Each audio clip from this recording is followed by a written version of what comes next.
You got 30 seconds to get off this bench before I drag you off it myself. The hand lands on her shoulder. Thick fingers, blunt nails, a grip that doesn't ask permission. It digs into the muscle between her neck and collarbone, the kind of squeeze designed to make a person flinch, to make them smaller. The plaza is still busy at 4:47 in the afternoon. Families walking past the fountain, a teenager on a skateboard looping the brick path, an elderly couple sharing a pretzel on the bench across the way. None of them look over. Not yet. The woman on the bench doesn't flinch. She sits with both hands resting on a worn duffel bag in her lap, feet flat on the ground, posture straight. She's black, early 40s, dressed in a wrinkled gray hoodie and faded jeans. The kind of clothes that make certain people look invisible and other people look suspicious, depending on who's deciding. The man standing over her wears a black polo with Sentinel Property Services stitched in yellow across the chest. Colt Jessamine, according to the name patch below the logo. Private security, 6'2", 240, shoulders built for intimidation rather than utility. His hand tightens. A 9-year-old boy on the other side of the fountain was about to change a billionaire's mind about an entire town, and the man in the black polo had no idea he'd just put his hands on the one person who could end every career in Harmon Falls with a single phone call. If you think you already know where this story is going, I promise you, you're wrong. Stay with me. The woman on the bench turned her head slowly, just enough to look at the hand gripping her shoulder. She did not raise her voice, did not stand, did not pull away. She looked at the hand the way someone examines an insect on a countertop, with detached interest and no fear whatsoever. The sign behind you says, "Public Space, open 6 a.m. to 10 p.m. Her voice was calm, measured, the words chosen with a precision that didn't match the hoodie or the duffel bag. "It's 4:47. I'm sitting on a public bench. Remove your hand." Colt Jessamine leaned closer. His breath smelled like energy drinks and chewing tobacco. "Lady, I don't care what the sign says. I care what the business association says, and they say you need to move along. The business association doesn't own public property, and you don't own a home in this town." His grip shifted, fingers moving from her shoulder to her upper arm, pulling upward. "Let's go. On your feet." She didn't resist, didn't comply either. She stayed exactly where she was, a fixed point in space that his pulling couldn't dislodge because she'd set her center of gravity low, feet braced, core engaged, the kind of instinctive physical awareness that doesn't come from gym memberships. "Your name and employer, please." "I just told you, Sentinel Property Services, and my name's none of your business. Colt Jessamine." She read it off his chest patch without moving her eyes from his face. "Sentinel Property Services? Badge or commission number?" His jaw tightened. Private security in South Carolina didn't always carry commission numbers, and they both seemed to know it. The difference was that she knew exactly why that mattered, and he knew only that the question made him feel like he'd been caught at something. "You need to leave." "Or what?" He yanked her arm, hard. The motion was sudden enough to pull her sideways on the bench, her duffel bag sliding off her lap and hitting the brick pavers with a dull thud. Her shoulder joint protested. She could feel the tendon stretch, the ligament strain, the bloom of pain that would become a bruise by morning. But she didn't cry out, didn't give him the satisfaction of sound. Instead, she spoke, louder now, projecting her voice across the plaza with the clarity of someone who understood that witnesses were currency. "My name is Simone Alder. I am a visitor to this town. I am sitting on a public bench during posted operating hours. This man is physically removing me without legal authority. I am not resisting." The elderly couple with the pretzel looked up. The teenager on the skateboard stopped mid-loop. A woman coming out of the pharmacy across the street paused with her bag in hand, phone already rising. But the voice that cut through the tension didn't belong to any of them. "Hey, leave her alone." Small, thin, coming from behind the fountain, from a boy who couldn't have been more than 9 years old. He stood with a school backpack that hung past his waist, wearing a t-shirt with a faded cartoon character on it, and a pair of sneakers held together with duct tape. Careful repairs, neat strips wrapped precisely around the toe box where the sole had separated from the upper. Colt Jessamine looked at the boy the way large men look at small interruptions. "Mind your business, kid." "She's just sitting there." The boy didn't move, didn't retreat. His voice was steady in the way that children's voices are steady when they've already seen enough of the world to know that backing down never makes things better. "My grandma says everybody can sit in the park." "This ain't the park. Go home." The boy looked at the woman on the bench. She looked back at him. Something passed between them. Not recognition, because they'd never met, but something simpler and older than that. Understanding. The understanding that some people see other people as human first and everything else second, and that this was increasingly rare in a town like Harmon Falls, South Carolina, where seeing someone as human required more courage than looking away. The boy reached into his backpack and pulled out a half-empty water bottle. He walked past Colt Jessamine, walked past the man who outweighed him by 200 pounds, and held the bottle out to the woman on the bench. "You look thirsty." Simone Alder took the water bottle. Her fingers brushed the boy's hand, and she felt how small his fingers were, how rough the skin was for a child his age, how the nails were bitten short in the way that children's nails get bitten when they worry about things children shouldn't have to worry about. "Thank you," she said. The boy nodded. Then he turned and walked away, backpack bouncing against his legs, duct-taped shoes slapping the brick pavers with each step. He didn't look back at Colt Jessamine, didn't acknowledge the threat, just walked away with the peculiar dignity of a child who has nothing and knows it, and has decided that kindness is what you carry when your pockets are empty. Colt's radio crackled. A voice on the other end, female, clipped, authoritative. "Colt, what's the status on the plaza?" "I'm getting calls." He keyed the mic. "Transient, uncooperative, might need PD. I'll call Grimes. Keep her there." Colt looked at Simone. She looked at the water bottle in her hand. She drank from it, a long, slow sip, and set it on the bench beside her. She wasn't going anywhere. 6 hours earlier, her rental car had died on Route 9. The engine light had come on somewhere past the Colleton County line, a yellow glow that turned red within 2 miles, and then was joined by the temperature gauge spiking hard to the right. She'd pulled to the shoulder immediately. Gravel and red clay, pines pressing close on both sides, the air thick with August heat and the smell of overheated coolant. Steam hissed from under the hood in a thin white plume. She'd called the rental company. Tow truck estimated arrival, Saturday morning, earliest. Current time, Friday, 11:14 a.m. She was 22 hours ahead of the nearest mechanical help, and 3 miles outside of town she'd come to evaluate in person before signing a $40 million development deal. The walk into Harmon Falls took 47 minutes. She timed it, not consciously, not with a watch, but with the internal clock that years of professional discipline had installed in her like firmware. She noticed things as she walked. The road surface, cracked asphalt, patched in places with tar that had already started to buckle. The signage, a faded green marker reading Harmon Falls 3 miles, a newer blue sign advertising the Dogwood Motor Lodge, and a banner stretched across the road on steel cables that read, "Welcome investors, Harmon Falls is open for business," in red, white, and blue. She counted the banner's cable ties, 14, spaced unevenly, which meant it had been installed in a hurry, probably within the last few weeks, probably in anticipation of the investment team's site visit that was scheduled for next Tuesday. A visit that Simone had decided to preempt by coming alone, unannounced, dressed in travel clothes, carrying a duffel bag instead of a briefcase. She did this with every major investment. Had done it for 12 years, since founding Alder Meridian Capital, with her own savings and a conviction that you couldn't understand a community from a conference room. You had to walk its streets, eat at its diners, talk to the people who lived there, not the people who governed there. The spreadsheets told you what a town earned. The sidewalks told you what a town was.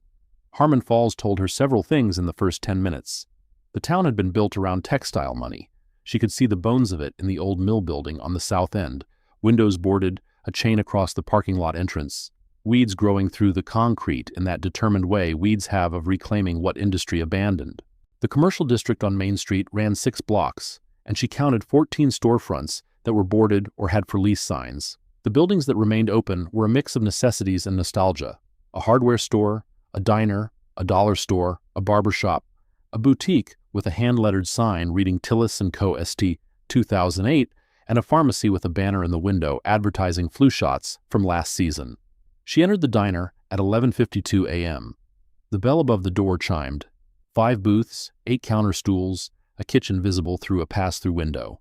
3 customers, 2 white men in work boots at the counter, a white woman in a floral blouse reading a newspaper in the window booth.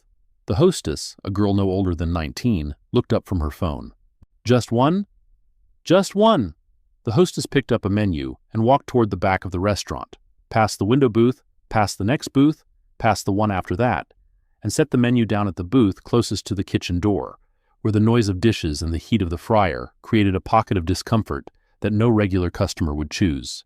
Simone sat down without comment. She opened the menu, ordered coffee and a grilled cheese, and began writing in a leather notebook she'd pulled from her duffel bag. The notebook was worn, creased spine, soft corners, pages thick with previous entries in a handwriting that was small and precise and organized by numbered lists. She wrote the date at the top, the location, and then a numbered sequence. 1. Infrastructure. Road surface deteriorating, banner installed recently, estimate 2 to 3 weeks. 2. Commercial vacancy. 14 storefronts closed or vacant on Main Street, 6 blocks. 3. Service sector. Diner functional, staff young, seating appears to follow unwritten priority system.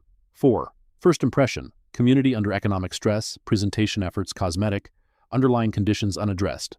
The coffee arrived. She drank it black. The grilled cheese was adequate. Real butter, processed cheese, white bread griddled to an acceptable brown. She ate methodically, finishing every bite, the way someone eats who doesn't waste food and doesn't take meals for granted. At 12:23, a woman entered the diner. 50s, white blonde hair styled in a way that suggested regular salon appointments and a particular idea about what professional women were supposed to look like. She wore a linen blazer, despite the August heat, carried a leather tote with gold hardware, and greeted the hostess by name. "Morning, Jenny, the usual booth," and then moved through the restaurant like she owned it, touching the shoulders of the men at the counter, stopping to chat with the woman by the window, her voice carrying with the easy volume of someone accustomed to being heard. Margot Tillis. Simone didn't know the name yet, but she recognized the type. Every small town had one. The woman who sat at the center of the social web, who decided what was acceptable and what wasn't, whose approval determined whether a new business survived its first year or died of quiet strangulation. The gatekeeper, the social architect, the woman who could make you welcome or make you invisible, and who exercised that power with the casual precision of someone who'd been doing it so long she'd forgotten it was a choice. Margot passed Simone's booth without a glance. Not a nod, not a hello, not even the reflexive acknowledgement that strangers receive in small-town diners where everyone else gets greeted by name. She simply walked past, as if the booth were empty, as if the woman sitting in it drinking coffee and eating grilled cheese had been erased from the visible spectrum. At the register, paying for a takeout order, Margot spoke to the hostess loudly enough that the words traveled to every corner of the room. "Carol, who's the woman in the back? She's been sitting there an hour." Jenny, Carol apparently, the hostess, glanced towards Simone's booth. "Walked in off the street, carrying a big bag." "Just walked in? From where?" "Didn't say." Margot clicked her tongue. The sound carried disapproval the way a bell carries vibration. Not loud, but resonant, filling the space with implication. "Well, keep an eye on things. You know how it is." "Yes." She collected her takeout bag and left, the bell above the door chiming her exit. Simone wrote in her notebook, 5. Social dynamics, hierarchical, gate-kept. Outsiders assessed within minutes, categorized without direct interaction. Response to black woman alone in commercial space, avoidance plus surveillance.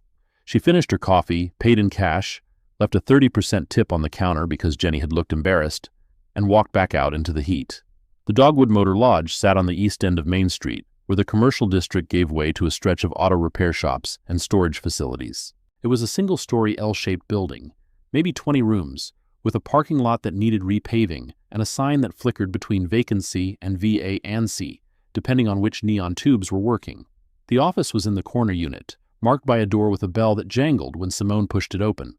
The woman behind the counter had red hair pulled into a ponytail, freckled arms, and a name tag that read, Phoebe. She looked up from a crossword puzzle book with an expression that managed to be both bored and suspicious simultaneously. "Help you?" "I need a room for the night. Possibly 2. Phoebe studied her. The duffel bag, the hoodie, the jeans, the absence of a car in the parking lot. "Walk in?" "My car broke down on Route 9. Tow truck's not coming until morning." Phoebe pulled a registration form from a drawer, slid it across the counter along with a pen.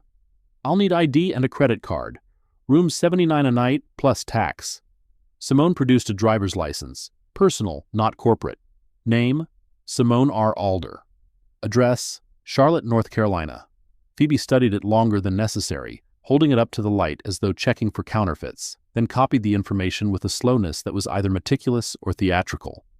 "Charlotte. Long way from home. Car trouble." Phoebe ran the credit card, a personal Visa, no corporate branding, and handed back the license along with a key attached to a plastic fob shaped like a dogwood flower. Room 6, end of the building. Checkouts at 11. Room 6 smelled like industrial air freshener and the ghost of 100 previous occupants. Simone set her duffel bag on the bed, checked the lock on the door, deadbolt plus chain, both functional, and surveyed the space. Nightstand, lamp, television bolted to a swivel mount. Bathroom with a shower that probably ran hot for the first 3 minutes and lukewarm after that. She unpacked with the efficiency of someone who had done this hundreds of times.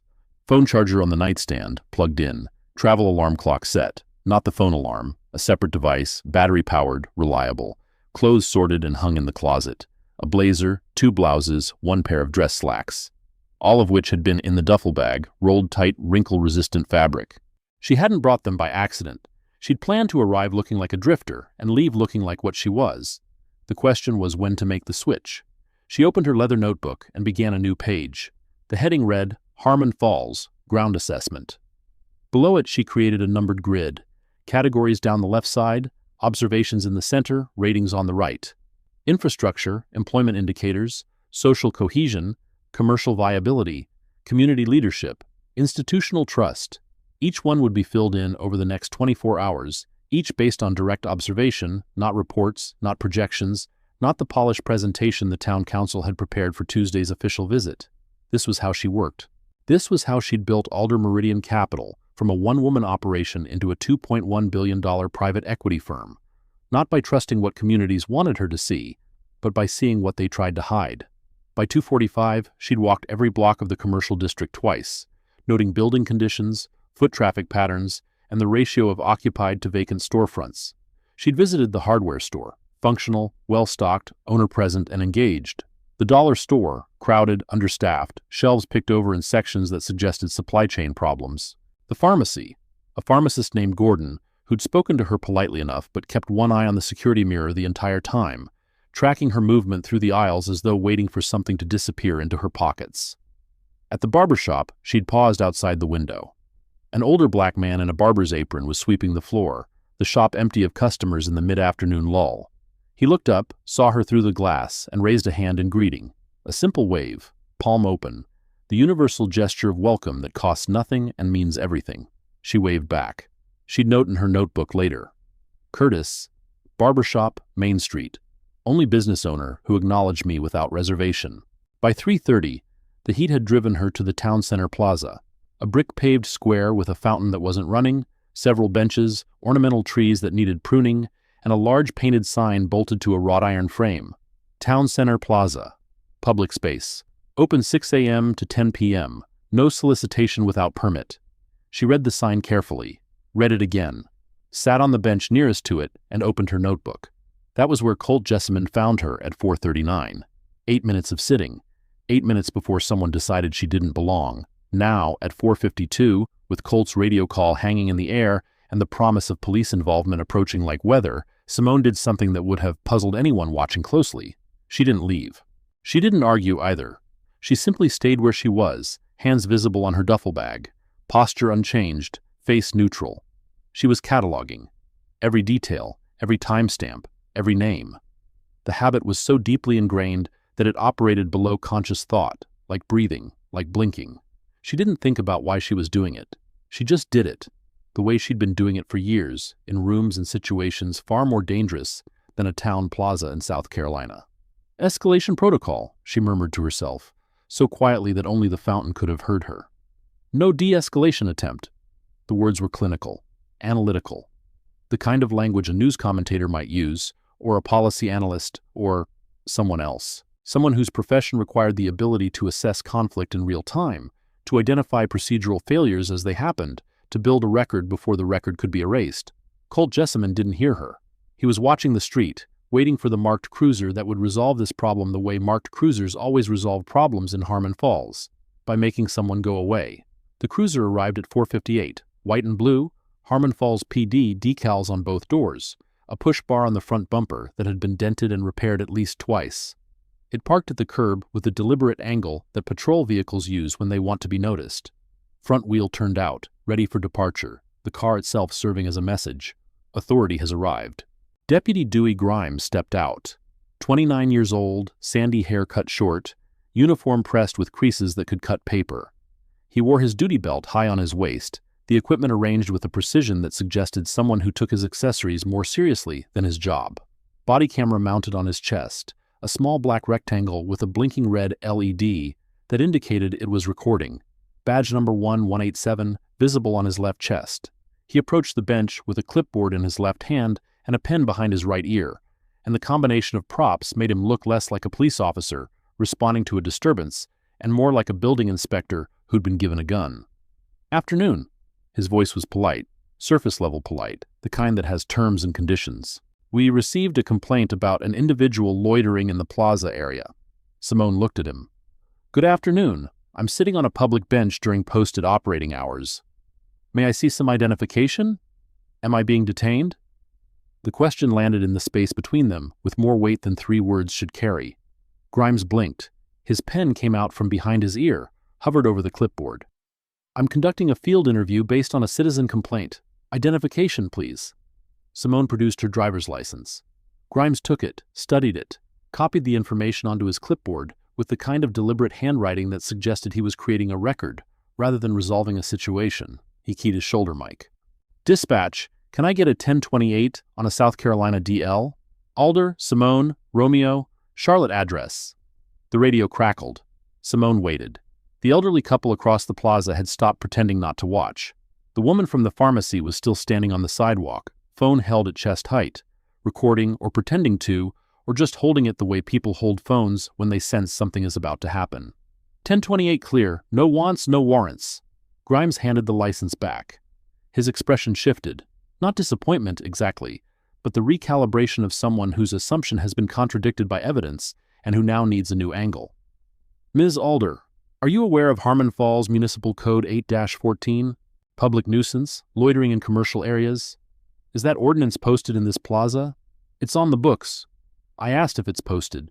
The sign behind me lists the rules for this space. It mentions solicitation permits. It doesn't mention loitering." Grimes clicked his pen, twice. A nervous habit or a power gesture. Either way, it filled the silence with small, sharp sounds. "The ordinance doesn't require posting. It's part of the municipal code, enforceable throughout the town limits." "I'd like to read it. Do you have a copy?" He didn't. She could see it in the way his eyes flicked to the clipboard, then to Colt, then back to her. He didn't carry the municipal code in his cruiser. Probably hadn't read it since the academy, if then. The citation was a tool, not a law. Something to wave at people who didn't know better, who would hear municipal code and assume it meant move along and comply because compliance was easier than confrontation. Simone was not most people. "Deputy Grimes." She read his badge, making sure he saw her read it. "I'm a visitor to Harmon Falls. My car broke down on Route 9 this morning. I'm staying at the Dogwood Motor Lodge while I wait for a tow truck. I walked to this plaza, sat on a public bench during posted hours, and within 8 minutes I was physically grabbed by a private security guard and told to leave. Now you're citing an ordinance you can't produce. I've complied with every lawful request. I'll ask once more. Am I being detained?" The question again. Grimes knew what it meant. It meant she'd watched enough, read enough, or experienced enough to know that detained carried legal weight that talking to didn't. It meant that if he said yes, he needed reasonable articulable suspicion of criminal activity, and sitting on a bench while black wouldn't survive a motion to suppress. And if he said no, he had to let her stay. "No, ma'am. You're free to go." "Then I'm also free to stay." Silence. Colt Jessamine shifted his weight, his hand drifting toward the radio on his belt. Grimes looked at the clipboard. Simone looked at both of them with an expression that wasn't defiant or aggressive. It was patient. The patience of someone who has learned that the most powerful thing you can do in an unjust situation is refuse to leave and refuse to fight and simply exist in the space they want to take from you. The moment broke when a new voice entered the plaza. "Deputy, what seems to be the issue here?" Margot Tillis walked toward them from the direction of her boutique, heels clicking on the brick pavers with the rhythm of a metronome. She'd changed since the diner. Fresh lipstick, a different blazer, an air of having been summoned that she wanted to look spontaneous.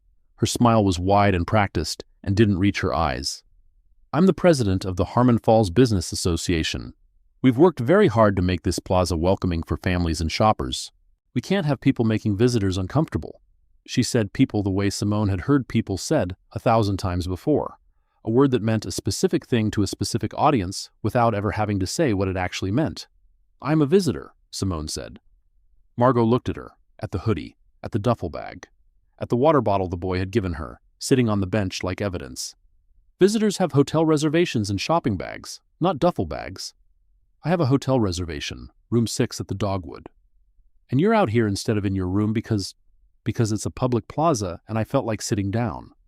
Margot's smile thinned. She turned to Grimes. "Deputy, I believe this falls under the nuisance ordinance. The association filed a standing complaint last spring about unauthorized occupation of public spaces by transient individuals." Transient individuals. The phrase was a surgical instrument, clinical enough for a police report, loaded enough to carry every implication Margot intended without saying the actual words she meant. Simone stood, slowly, not because she'd been ordered to, but because she'd gathered enough data. The diner, the motel, the plaza, the private security guard, the deputy, the business association president, 3 layers of authority, none of them legitimate, all of them coordinated, all of them arriving within minutes of each other as though someone had pressed a button. She picked up her duffel bag, bent down to retrieve the water bottle the boy had given her, slid it into the bag's side pocket. "Your name is Margot Tillis. Your boutique is on Main Street, Tillis & Co., established 2008.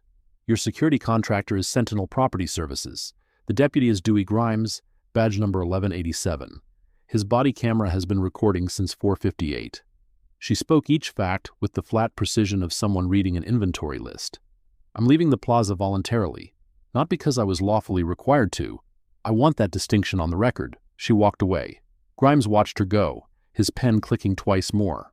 Colt rubbed his shoulder where a mosquito had landed. Margot watched until Simone turned the corner, then pulled out her phone and made a call. Nobody noticed the boy. Micah Bowen had been watching from behind the pharmacy, crouched on the steps where the delivery trucks pulled up. He'd seen the whole thing. The hand on the shoulder, the pulling, the police car, the lady in the blazer with the sharp voice. He'd given the woman his water bottle, and she'd taken it. And she hadn't laughed at his shoes, and she'd said, "Thank you," like she meant it. Not like adults say thank you to children when they're trying to make them go away. He watched her walk toward the motel end of Main Street, the duffel bag over her shoulder, and something in his chest tightened. The feeling didn't have a name yet. He was 9, and the vocabulary for injustice was still forming. But it felt like the same thing he felt when the older kids at school knocked his lunch tray out of his hands and the teacher pretended not to see. He picked up his backpack and walked home to Palmetto Acres. The trailer park sat on the south edge of town, past the closed mill, down a gravel road that the county hadn't repaved in the lifetime of anyone who lived there. 12 units, most of them single wides from the 1980s, arranged in 2 rows with a shared gravel drive between them. The mailboxes at the entrance were rusted, and several had doors that wouldn't close. A tire swing hung from a pine tree near the road, the only deliberate play structure in the entire park. Micah's home was Unit 7, a single wide with a patched roof, an air conditioning unit that worked on days when it felt like it, and a wooden step at the front door that his grandmother had built herself from scrap lumber. The step was solid. Odessa Bowen didn't do anything halfway, even with scrap. She was at the kitchen table when he came in, still in her laundromat uniform. Blue polo, khaki pants, sneakers so worn the tread had gone smooth. She was sorting bills. He could tell by the way her forehead creased and her lips moved without making sound, the way they did when she was doing math that didn't add up. "How was school?" "Fine." "Homework?" "Did it on the bus." She looked up, noticed his water bottle was gone from the side pocket of his backpack. "Where's your water?" "Gave it to somebody."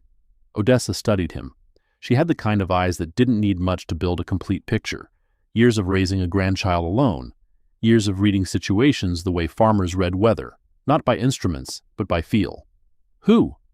"A lady in the park. She was sitting on the bench, and the security man grabbed her, and she didn't have anything to drink." "Security man?" "The big one. Colt. And then a police officer came, and a lady in a nice jacket came, and they all told her to leave." Odessa's expression didn't change, but something behind her eyes shifted. She'd lived in Harmon Falls for 41 years. She knew what "the security man grabbed her" meant when the person being grabbed looked like Micah, when the person being grabbed looked like her. Was she okay? She left, but she wasn't doing anything wrong, Grandma. She was just sitting there. Odessa reached across the table and put her hand on his. Her fingers were rough from decades of manual labor, the nails short and clean, the knuckles swollen in places where arthritis had started its slow invasion. "You did right, baby. Kindness is what you got when you ain't got nothing else." Micah nodded. He kicked off his shoes, the duct-taped sneakers, the careful repairs, the only pair he owned, and placed them by the door with the precision of a child who understood that the things you have are the things you take care of, because replacements don't come easy when replacements cost money that isn't there. He ate dinner, rice and beans, Odessa's specialty, and their budget reality, and went to bed thinking about the woman on the bench, about the way she'd read the sign out loud, like the words on it were weapons she could use, about the way she'd sat there and not moved even when the man was pulling her, about the way she'd looked at him when he gave her the water, not down at him, not through him, but at him, like he mattered. In the morning, things got worse. Simone had spent the evening at the Dogwood Motor Lodge, working in her room. She'd tried to call her office from her cell phone. Signal was weak, 1 bar at best, the kind of coverage that made calls drop mid-sentence and turned voicemails into fragments. She'd gone to the lobby to ask about a landline. Phoebe Ransom was still behind the counter, crossword abandoned in favor of a small television playing a reality show at low volume. She'd looked up when Simone entered, with an expression that had sharpened since check-in, as though the hours between then and now had been spent adjusting an opinion in a direction that wasn't favorable. Lobby phones for guests only. I am a guest, room 6. House phones for local calls, no long distance. My office is in Charlotte. That's in state. Phoebe's eyes narrowed by a fraction. Not much, but enough. Phones for local calls, she repeated, and turned back to her television.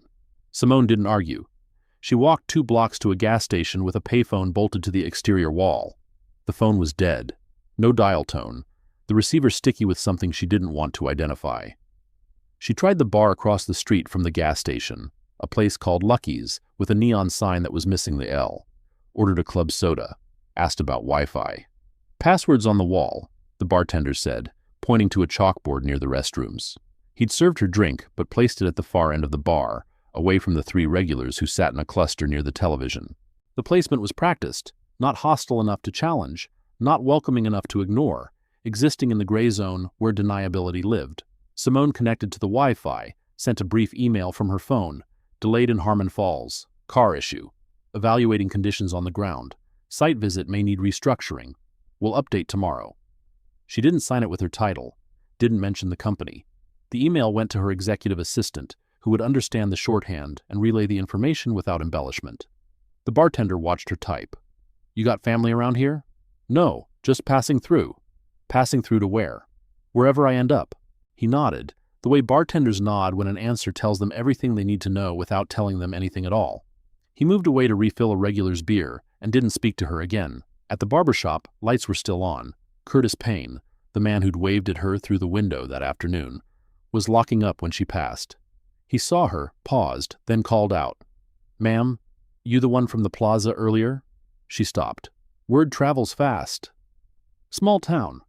He stepped off the sidewalk, extended a hand. Curtis Payne. Been cutting hair in this shop for 32 years. Simone. Just Simone? Just Simone. He studied her the way Odessa had studied Micah, with eyes that read weather, not instruments. Listen, I don't know your situation and I'm not asking, but if you need to make a phone call, my shop phone's available. No long-distance charges. The offer was small. In any other context, it would have been unremarkable. A barbershop phone, free to use, a gesture of ordinary decency. But in the arithmetic of Harmon Falls, where every interaction Simone had experienced in the past 10 hours had been calculated to make her feel unwelcome, the offer was enormous. She followed him back into the shop. He unlocked the door, turned on the light above the reception desk, and pointed to the phone. Take your time, I'll wait outside. She dialed a number from memory. Not her office, not her assistant.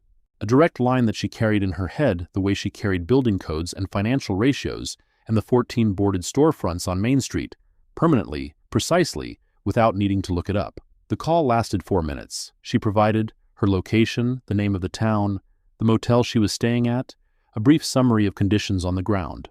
She used short sentences, a flat tone, the verbal shorthand of someone reporting to someone who didn't need context. Cars in the shop until morning. Evaluating conditions on the ground. No concerns yet, but the reception's been noted. Continue prep for Tuesday's formal visit as planned. The voice on the other end asked a question. No, Simone said. I'm not cutting the trip short. I want to see how the rest of it goes. She hung up. Thanked Curtis. He locked the shop behind them and walked her to the corner of Main Street, where the Dogwood Motor Lodge's flickering sign was visible 2 blocks away. "Don't mind this town, sister. They forget their manners when someone new shows up." "Do they?" "Some of them." He paused. "Not all." She thanked him again and walked to the motel. Behind her, Curtis Payne stood on the corner for a moment, watching her go, then turned and walked home through the quiet streets of a town that was about to be tested in ways it hadn't imagined. If this story already has you hooked, go ahead and hit that subscribe button, because what happens next is going to leave you absolutely speechless. Back at the Dogwood, the hallway outside room 6 smelled like cigarette smoke and industrial carpet cleaner. Simone unlocked her door, stepped inside, and stopped. Something was different. Not dramatically different. Nothing overturned, nothing obviously missing. But the zipper on her duffel bag had been moved. She'd left it closed 3/4 of the way from the right, a habit so ingrained she didn't think about it anymore. It was now closed from the left. Someone had opened her bag, looked through it, and reclosed it incorrectly. She checked the contents. Clothes, notebook, phone charger, toiletries, backup battery, emergency cash in a side pocket, $200 in 20s, still there, nothing taken. But the notebook's position had shifted. She'd left it spine up, pages down. It was now pages up, spine to the side. Someone had flipped through it. She stood in the center of the room and did something that would have seemed strange to anyone watching.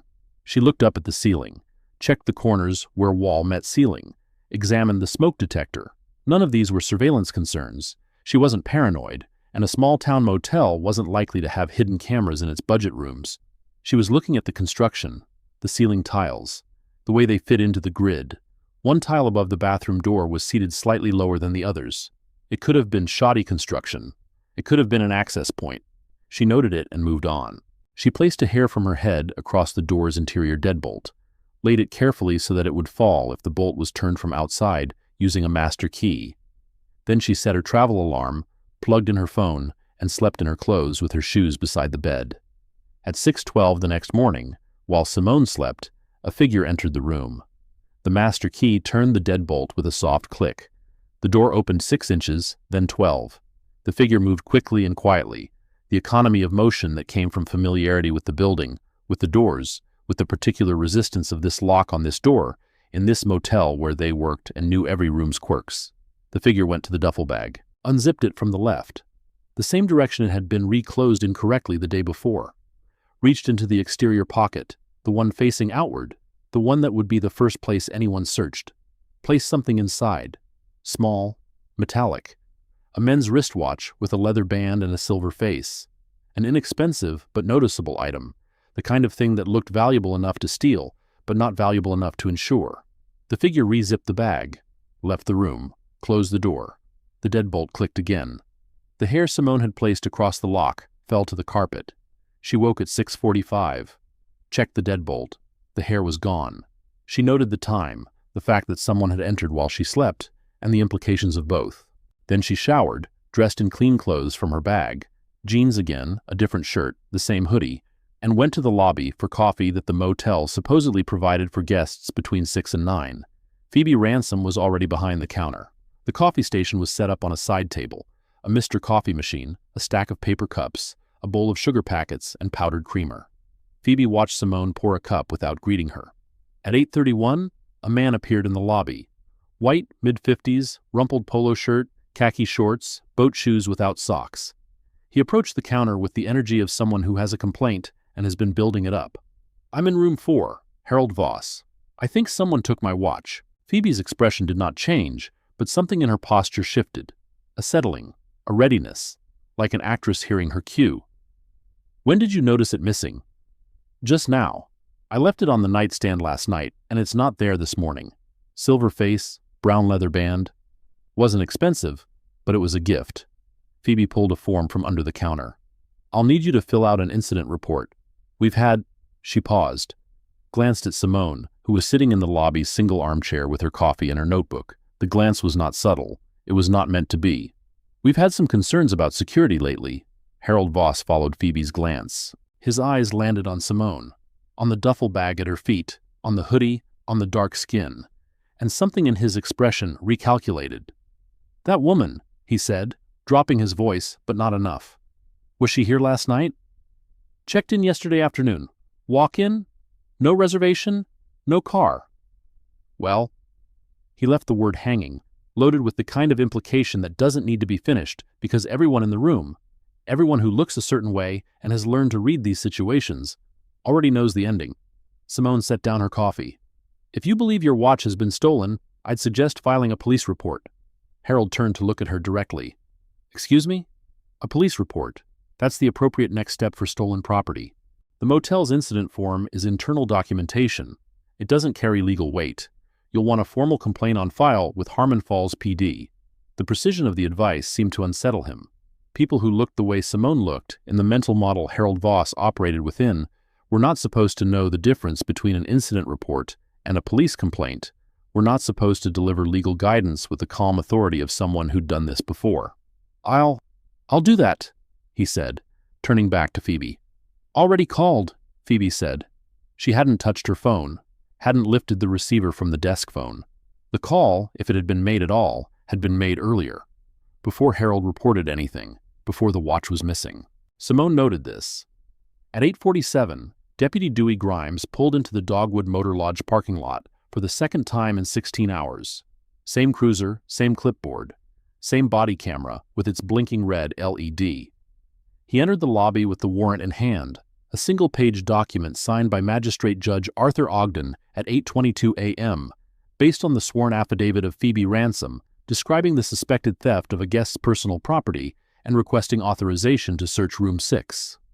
Ms. Alder, Grimes held up the warrant. We have authorization to search your room in connection with a reported theft. Simone looked at the warrant. She did not reach for it. May I read that? He handed it over.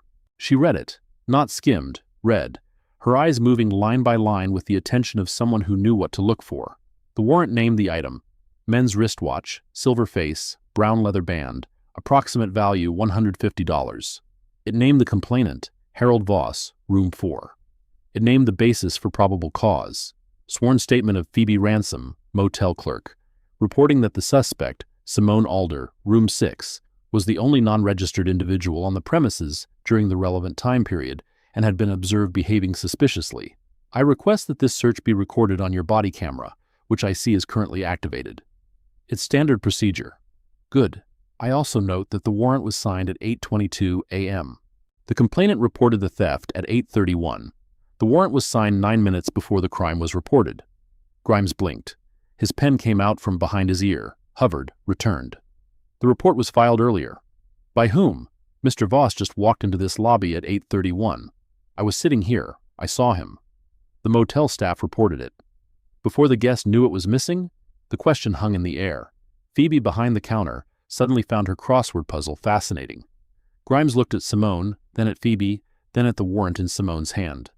Ma'am, I need access to your room. You have a warrant. I won't obstruct it. But I am noting the timeline discrepancy for the record, and I am requesting that all evidence collected during this search be preserved pursuant to South Carolina rules of criminal procedure. She led him to room 6, unlocked the door, stood aside. Grimes searched with methodical efficiency. The bed, the bathroom, the nightstand drawers, the closet, and then the duffel bag. He unzipped it, reached into the exterior pocket. Got it. He held up the watch. Silver face, brown leather band.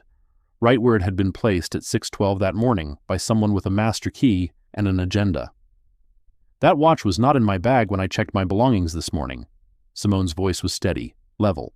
But underneath the steadiness was something hard, the hardness of someone who has been set up before and recognizes the architecture of the trap. I request that the search be stopped, that my belongings be inventoried, and that the chain of custody for that watch be documented from this moment forward. Ma'am, you're under arrest for petty larceny.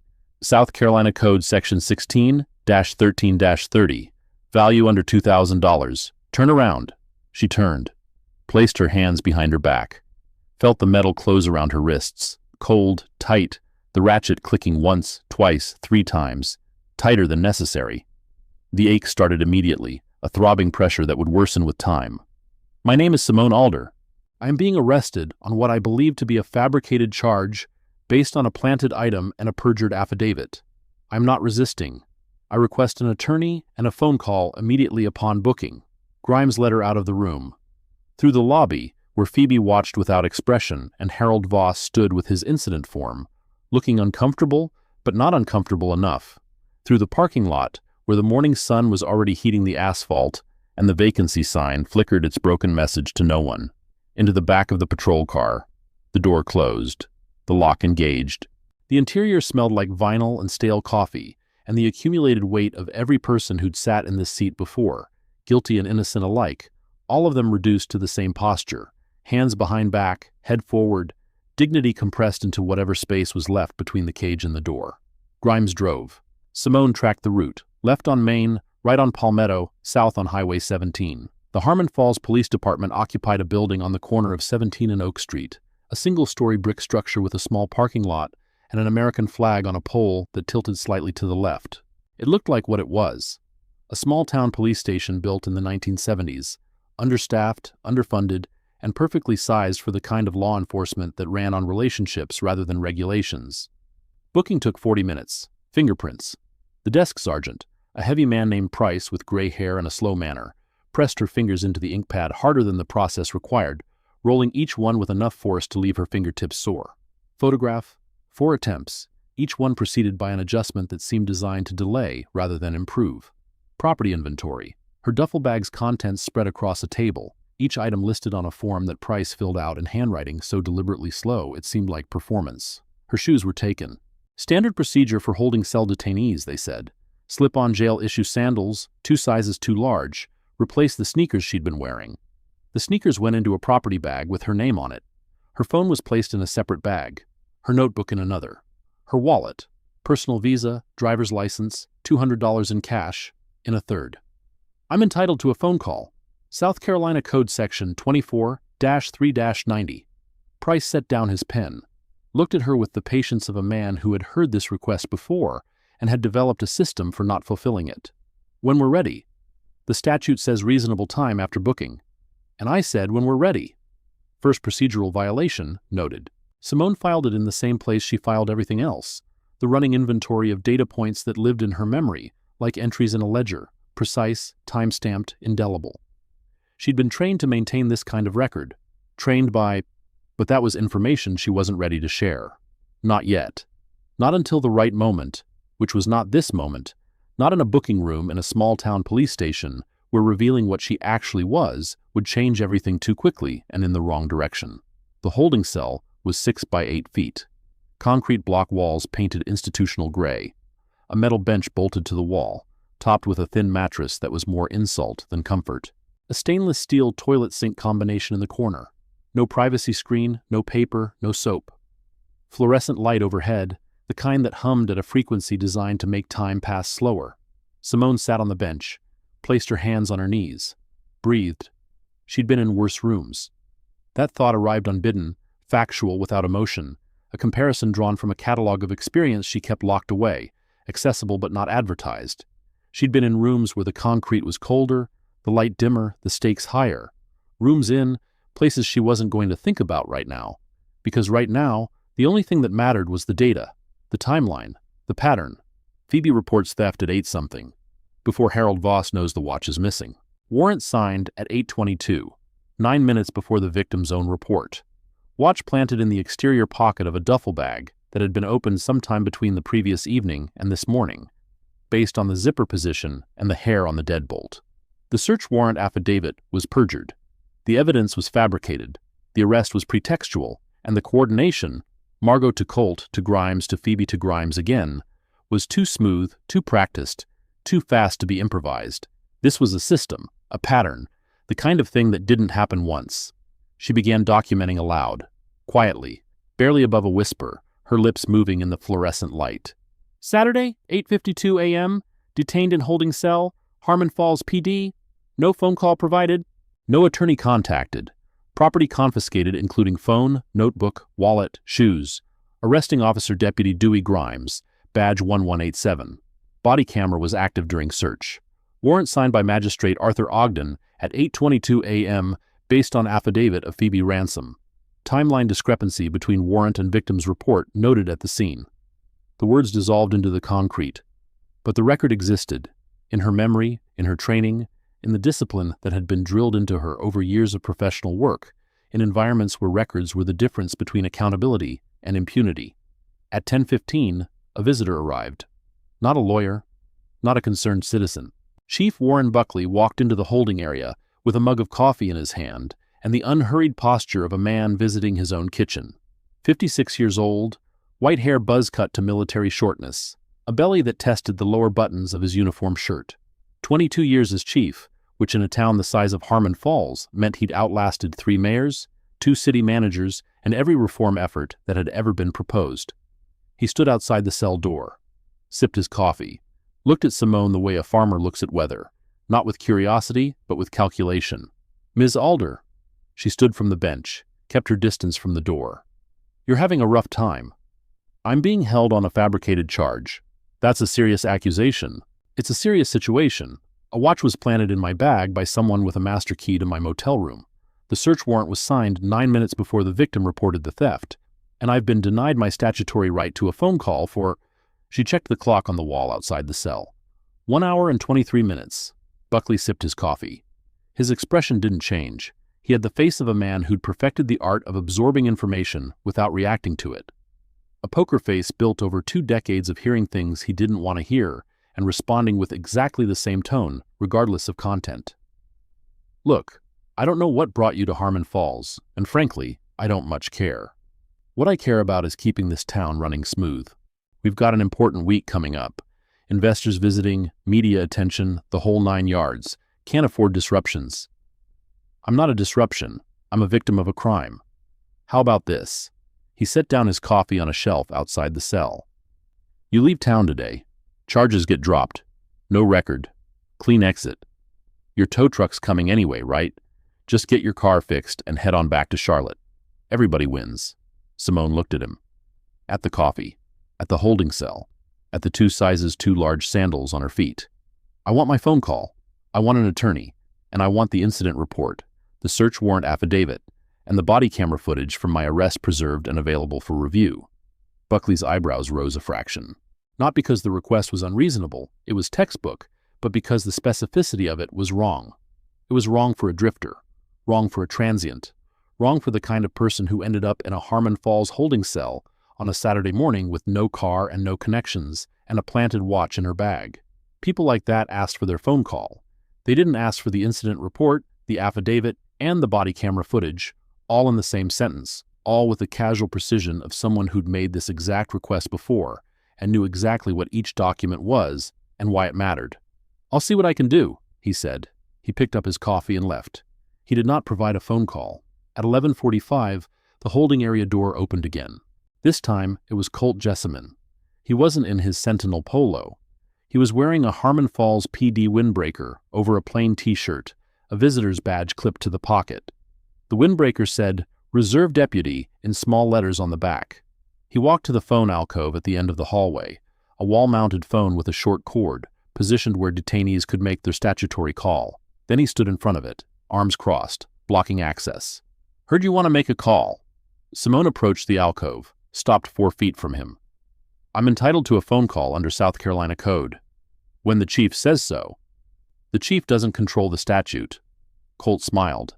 It was the smile of a man who knew that the statute and the reality were different things, and that in this building, reality was determined by the men who wore the uniforms and the men who wore the windbreakers and the unwritten agreements between them that kept everything running the way it had always run. "You get your call when we say you get your call." He stepped closer, into her space, close enough that she could smell the energy drinks again, the chewing tobacco, the particular sourness of someone who hadn't showered since yesterday. "Understand?" She did not step back. "Your name is Colt Jessamine. You're employed by Sentinel Property Services as private security.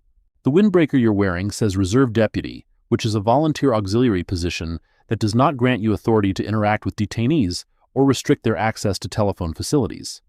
You are a civilian standing in a restricted area of a police station, blocking my statutory right to counsel.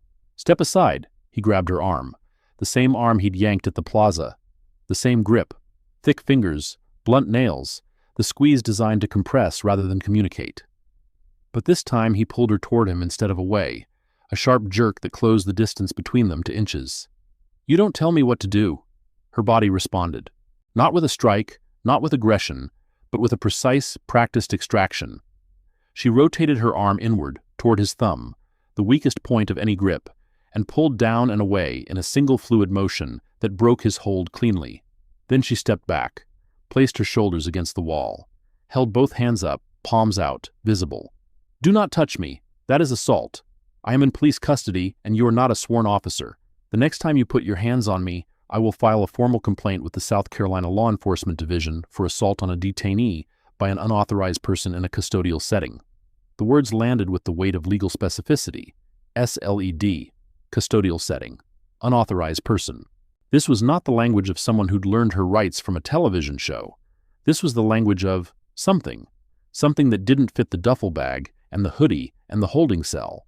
Colt stepped back, not because he was afraid, because an officer had appeared at the end of the hallway, a young patrolman named Willis, who'd been on desk duty all morning and had come to check on the noise. Willis looked at Colt, at Simone against the wall with her hands raised, at the phone on the wall, and the scene told its own story.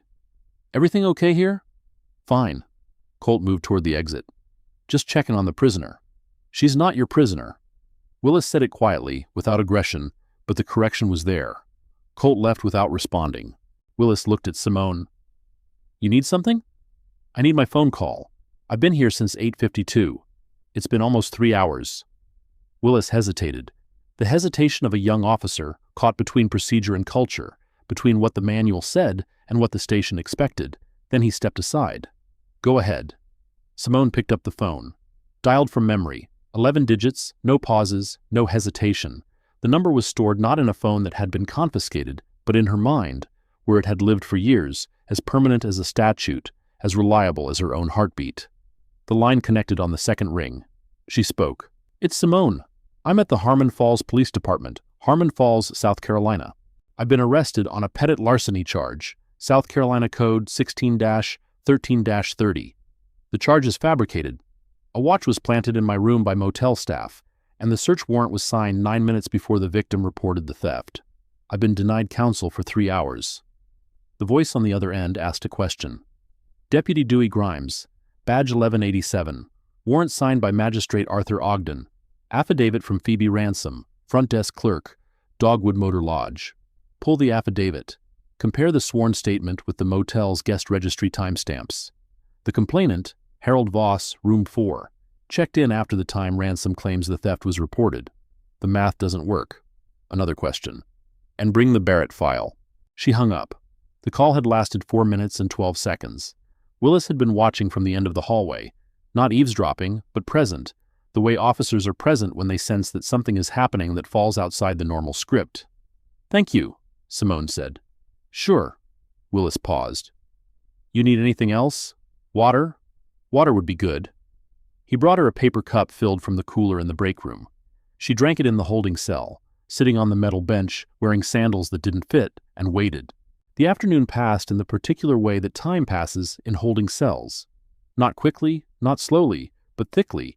Each minute waited with the consciousness of confinement, of being in a space that you cannot leave by choice, of being reduced from a person who makes decisions to a person who waits for decisions to be made about her. At 2:40, there was a commotion at the front desk. Not loud. Simone couldn't hear words, just tones. A young voice. "Price's gravel." Another voice she didn't recognize. Then footsteps, and the holding area door opened. Price stood in the doorway. Behind him, barely visible, was a boy. 9 years old, school backpack too big for him, duct tape shoes. "Kid says he knows you, wants to leave something." Simone stood. "Let him." Price shrugged. He wasn't cruel exactly, just indifferent, which in the machinery of injustice served the same function. He stepped aside. Micah Bowen stood in the doorway of the holding area, looking at the gray walls and the fluorescent lights and the steel door of the cell where Simone stood behind bars. His eyes were wide, but not frightened. He'd seen the inside of this building before, not as a detainee, but as a child who'd come with his grandmother to pay a parking ticket, who'd sat in the lobby chairs and watched the officers come and go and wondered what it felt like to be the person behind the door instead of the person in the chair. Now he knew. It felt like this. Gray and humming and wrong. "I heard what happened," he said. "Mr. Curtis told my grandma." "I'm okay, Micah." He looked at her feet, at the 2 large sandals, at the bare space where shoes should be. "They took your shoes?" "Standard procedure," they said. He looked at her feet for a long time. Then he sat down on the floor of the hallway. right there, on the scuffed linoleum, in front of a police-holding cell, and untied his sneakers. The left shoe came off first, then the right. The duct tape repairs were visible up close. Careful strips placed with the precision of a child who understood that fixing things yourself was the only option when no one else was going to fix them for you. He stood up, held the shoes out through the space between the bars. "You need these more than me." Simone's hands didn't move. She looked at the shoes, at the duct tape, at the boy's bare feet on the cold floor, at his face, earnest and calm and absolutely certain. "Micah, those are your only pair. I know. You can't walk home barefoot. I walked home barefoot yesterday after I gave you my water. It's not that far." The words landed in the holding cell and rearranged something fundamental. Not about the law, not about the charges, not about the planted watch or the perjured affidavit, or the body camera footage that existed somewhere in the station's digital system. Something else, something that had nothing to do with evidence and everything to do with the kind of value that couldn't be measured in spreadsheets or investment projections. A 9-year-old boy in a trailer park, whose grandmother worked 2 jobs, whose father was in prison, whose mother had been dead for 3 years, who owned 1 pair of shoes held together with tape, was standing barefoot in a police station, offering those shoes to a stranger because kindness was what you had when you had nothing else. Simone took the shoes. She turned them over in her hands, studied the repairs, the strips of tape applied with care, the sole reattachment that must have required patience and several tries, the laces knotted in places where they'd broken and been retied. She studied them with the same attention she'd given to the boarded storefronts and the commercial vacancy rates and the plaza signs' operating hours, the same systematic precision, the same complete focus. But this time, the data broke something open. She pressed her lips together. Her eyes burned, but she didn't blink. She would not cry in front of this child. She would not add her sadness to the weight he already carried. She would hold herself together the way she'd held herself together in rooms that were colder and darker and more dangerous than this, because that was what her training required, and because falling apart was a luxury she couldn't afford. She put the shoes on. They were far too small. Her heels hung over the backs, her toes pressed against the taped fronts. It was uncomfortable and awkward and absurd, and it was the most meaningful thing anyone had done for her in longer than she could remember. "Thank you, Micah." He reached into his backpack and pulled out a folded piece of paper. Lined notebook paper, the kind with the wide rules that elementary schools use.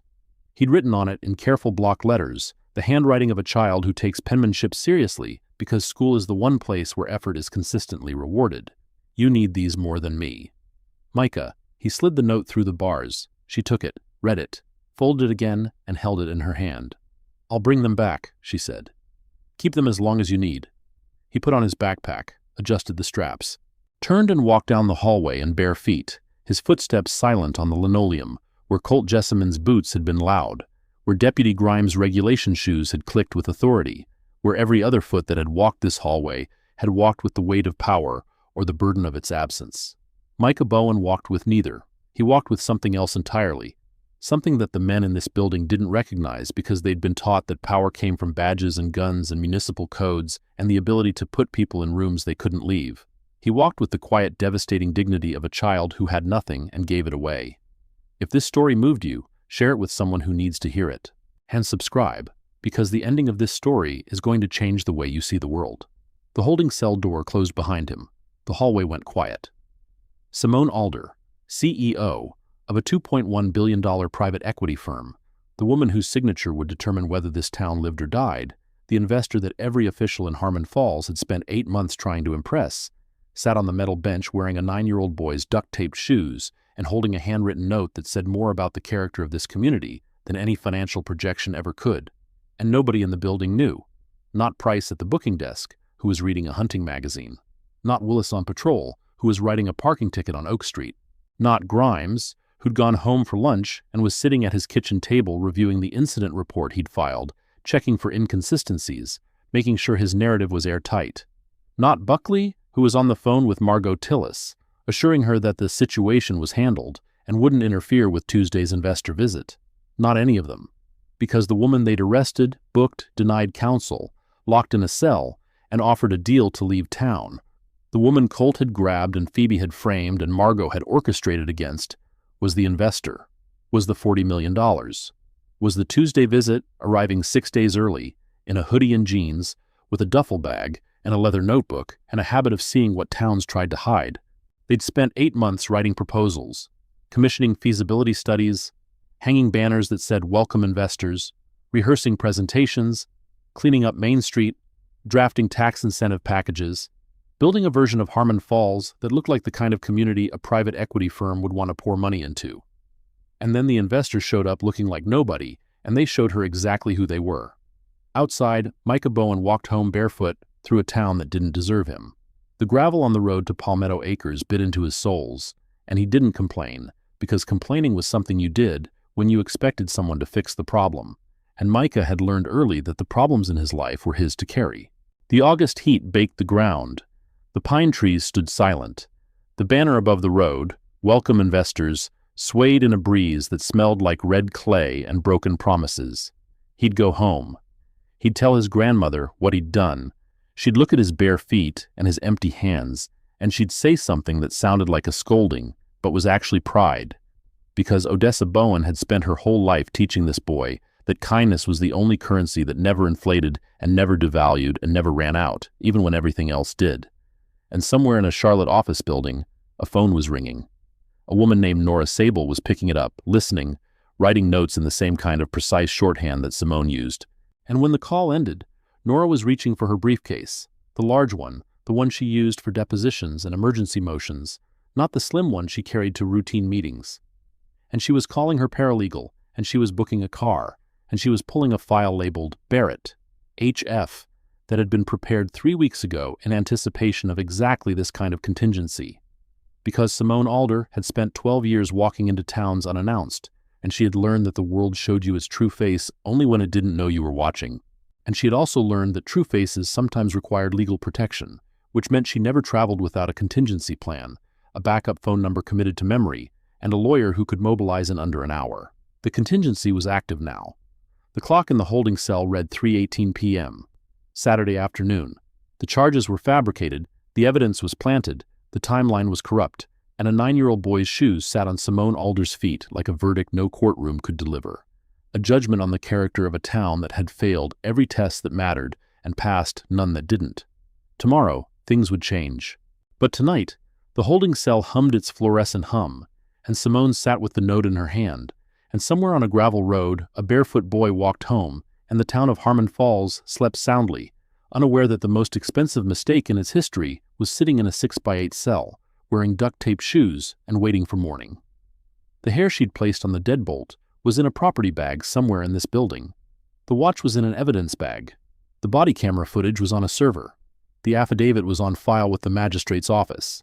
The guest registry was electronic, time-stamped, backed up to cloud servers that Phoebe Ransom probably didn't know existed. Every piece of the trap they'd built was also a piece of the case that would take them apart. Simone closed her eyes. Not to sleep. Sleep wouldn't come for hours, not in this light, not on this bench, not with this much at stake, but to organize, to sort the data points into the framework she'd been trained to build. Timestamps, names, badge numbers, statute violations, chain of custody gaps, witness lists. She had everything she needed except time, and time was the one thing a holding cell had in abundance. She opened her eyes, looked at the shoes on her feet, at the duct tape, applied with such care by small hands that understood repair and necessity, and the stubborn refusal to give up on something broken. Tomorrow, a woman named Nora Sable would walk into this police station carrying documents that would restructure the power dynamics of an entire town. But tonight, the only thing that mattered was this. A boy with nothing had given everything, and a woman with everything had received it, and in the space between those two facts lived a truth that no statute could codify, and no warrant could search, and no cell could contain. The fluorescent light hummed. The clock ticked past 3:20. Simone Alder waited, wearing Micah Bowen's shoes, holding Micah Bowen's note, carrying in her memory every detail of every violation that had brought her to this bench. And outside, the banner read, "Welcome Investors," swaying gently in the evening breeze, unaware that the welcome had already been delivered, and that it had been the worst welcome in the history of Harmon Falls, South Carolina. End of part 1. Saturday evening settled over Harmon Falls, the way evening settles over towns that think they've gotten away with something. Quietly, comfortably, with the particular smugness of a place that has never been held accountable for anything and has come to believe it never will. In the holding cell, the fluorescent light continued its electric hum. Simone Alder sat on the metal bench with her back against the concrete wall. Micah Bowen's duct-taped shoes on her feet, his handwritten note folded in the front pocket of her hoodie. She'd been in custody for 10 hours. No attorney, no arraignment. One phone call, granted only because a young officer named Willis had decided that following the statute mattered more than following the culture. She continued her verbal documentation. Quietly. Precisely. Building a record in the only medium available to her, her own memory, trained to hold details the way a vault holds currency. Saturday, 6:47 p.m., approximately 10 hours in custody. No formal charges read beyond initial arrest statement. No attorney access. Phone call provided at 11:51 a.m. after 3 hours of delay. Booking inventory incomplete. Personal notebook removed from duffel bag. Not listed on property form, signed by Desk Sergeant Price. Body camera was active on Deputy Grimes during motel search, confirmed by blinking LED. Footage should be logged in Department Digital System. Request for footage preservation made verbally at scene and again to Chief Buckley at approximately 10:20 a.m. No written confirmation provided. She paused. Listened. The station had gone quiet around shift change. The day officers heading home, the evening skeleton crew settling in. Price had been replaced at the booking desk by a younger officer she hadn't seen before. The phone in the alcove down the hall sat silent. She looked at the shoes on her feet. The duct tape had started to curl at the edges, where the adhesive met the rubber sole. The left shoe had a small hole near the pinky toe. Not from wear, but from a sharp object, a nail or a piece of glass stepped on and removed, the hole repaired with a circle of tape that was already peeling. This boy repaired his shoes with the same attention she applied to financial models. The same refusal to accept that something broken was the same as something finished. Her chest tightened. She breathed through it. At 8:14 p.m., the holding area door opened. Chief Buckley again, but different this time. His coffee mug was gone. His posture was stiffer. He stood outside the cell with his hands clasped behind his back and the expression of a man who has received a phone call that changed the texture of his evening. Ms. Alder, your attorney's been in touch with the magistrate's office. Simone stood. Which attorney? Didn't give a name. Filed an emergency motion for your release. Habeas corpus, claiming illegal detention. Magistrate Ogden denied it. On what grounds? Pending investigation. The magistrate agreed that holding you through the weekend is appropriate, given the nature of the charges. Petit larceny, a misdemeanor.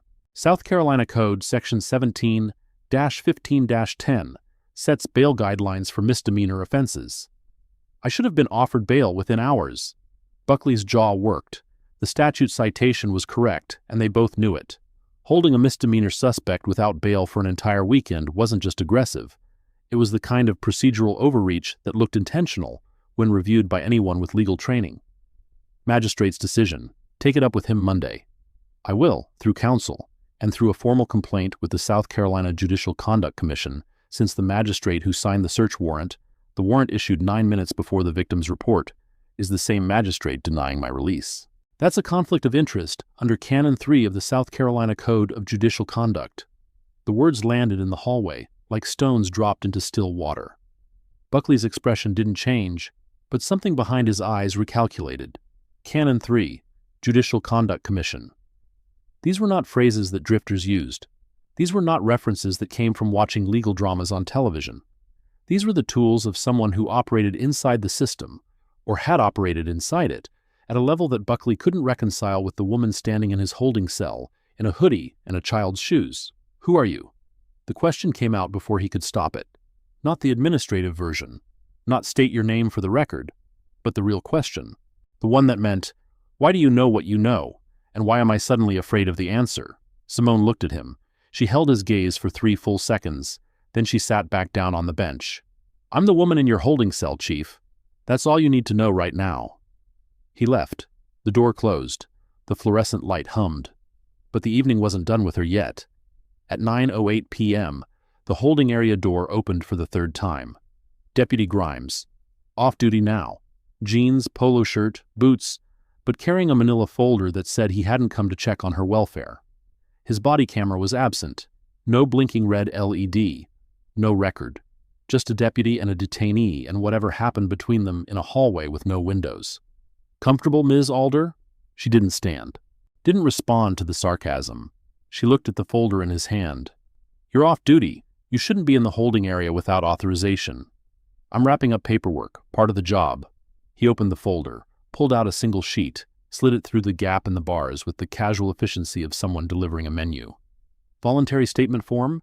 You sign this, confirm that the watch was in your possession, accept the plea, pay the fine, and you're out by Monday morning. She read the form without touching it, saw the language. I, the undersigned, acknowledge possession of the item described in Incident Report 26-0419 and accept responsibility for said possession. No. You sure? Because a guilty plea on petty larceny is a fine and probation. But if you fight this and lose, the solicitor might decide to bump it up, receiving stolen property, maybe add an obstruction charge for the attitude you gave me at the motel. He leaned against the bars, close, the same distance Colt had used at the phone alcove. The posture of a man who understood that proximity was a form of pressure. Small-town judges don't like outsiders who make trouble. The magistrate handling my case recused himself tonight. Were you aware? Grimes blinked. His weight shifted backward. Not much, a half-inch, but enough. He hadn't known. I'm sure that's temporary. It's based on a conflict of interest complaint filed with the Judicial Conduct Commission. The new magistrate has no relationship with this department, which means the warrant you executed, the one signed 9 minutes before the victim's report, will be reviewed by someone who didn't sign it. Grimes' jaw tightened. He reached through the bars and snatched the form back, his knuckles brushing her hand as he grabbed it. Not an accident, a deliberate assertion of physical space, a reminder that the bars between them protected her from him and not the other way around. His fingers caught the edge of her sleeve and pulled, a short, sharp tug that yanked her forward against the bars. Her forehead hit the cold steel, not hard enough to injure, hard enough to remind her where she was and who was standing on the free side. You're making a mistake. His face was inches from hers through the bars, breath warm and sour. People who make trouble in Harmon Falls find that trouble follows them home. She pulled back, pressed her palm against her forehead where the bar had left a red line, spoke clearly, projecting her voice toward the hallway where anyone within earshot would hear. Saturday, 9:12 p.m., off-duty Deputy Dewey Grimes, badge 1187, entered the holding area without body camera, presented a coerced confession document, made physical contact with detainee through cell bars, pulling her forward with sufficient force to cause impact to the forehead. Statement made, people who make trouble in Harmon Falls find that trouble follows them home. No other officers present, no recording. Grimes stepped back. The recitation, the timestamps, the badge number, the exact quote, landed with the same unsettling precision that his colleagues had noticed throughout the day. The precision that didn't match the hoodie, that didn't match the cell. You're crazy, he said. But the confidence was gone from his voice, replaced by something thinner, something that sounded, if you listened carefully, like the first note of fear. He left. The door closed. The fluorescent light hummed its unchanged hum. Simone touched the red mark on her forehead. It would fade by morning, but the verbal record wouldn't fade. It was stored in the same vault as every other detail. Every badge number, every timestamp, every statute violation, every word spoken in anger by men who believed that power and authority were the same thing, and that both expired at the cell door. They were about to learn the difference. And 112 miles away, in a law office on the 14th floor of a glass tower in Charlotte, North Carolina, Nora Sable was not sleeping. She sat at a conference table covered with documents, printouts, file folders, a legal pad filled with handwriting so precise it could have been typeset. Her paralegal, a young man named Owen, worked at a second table with 2 laptops open, pulling records from electronic databases with the efficiency of someone who'd been trained to find things other people had hidden. The Barrett file was open in front of her. Barrett, HF, a reference to Harmon Falls, coded by the internal system Simone used when she conducted ground assessments. The file contained everything Nora had prepared in the 3 weeks since Simone had announced her intention to visit the town incognito, a summary of the investment proposal, copies of all correspondence with the Harmon Falls Town Council, a background check on key municipal officials, and, critically, a pre-drafted civil rights complaint template, ready to be customized with specifics and filed within hours if needed. This was standard procedure for Simone's assessments, not because she expected to be arrested, because she'd learned, over 12 years of walking into communities as a black woman who didn't announce her wealth, that the possibility was never zero. Owen, the motel's guest registry. Have you accessed the cloud backup? Working on it. The Dogwood Motor Lodge uses a property management system called InKeep Pro. Their data syncs to a third-party cloud server every 4 hours. The last sync before the arrest would have been at 4 a.m. Saturday. That captures the check-in records through Friday evening. And the guest who reported the watch, Harold Voss?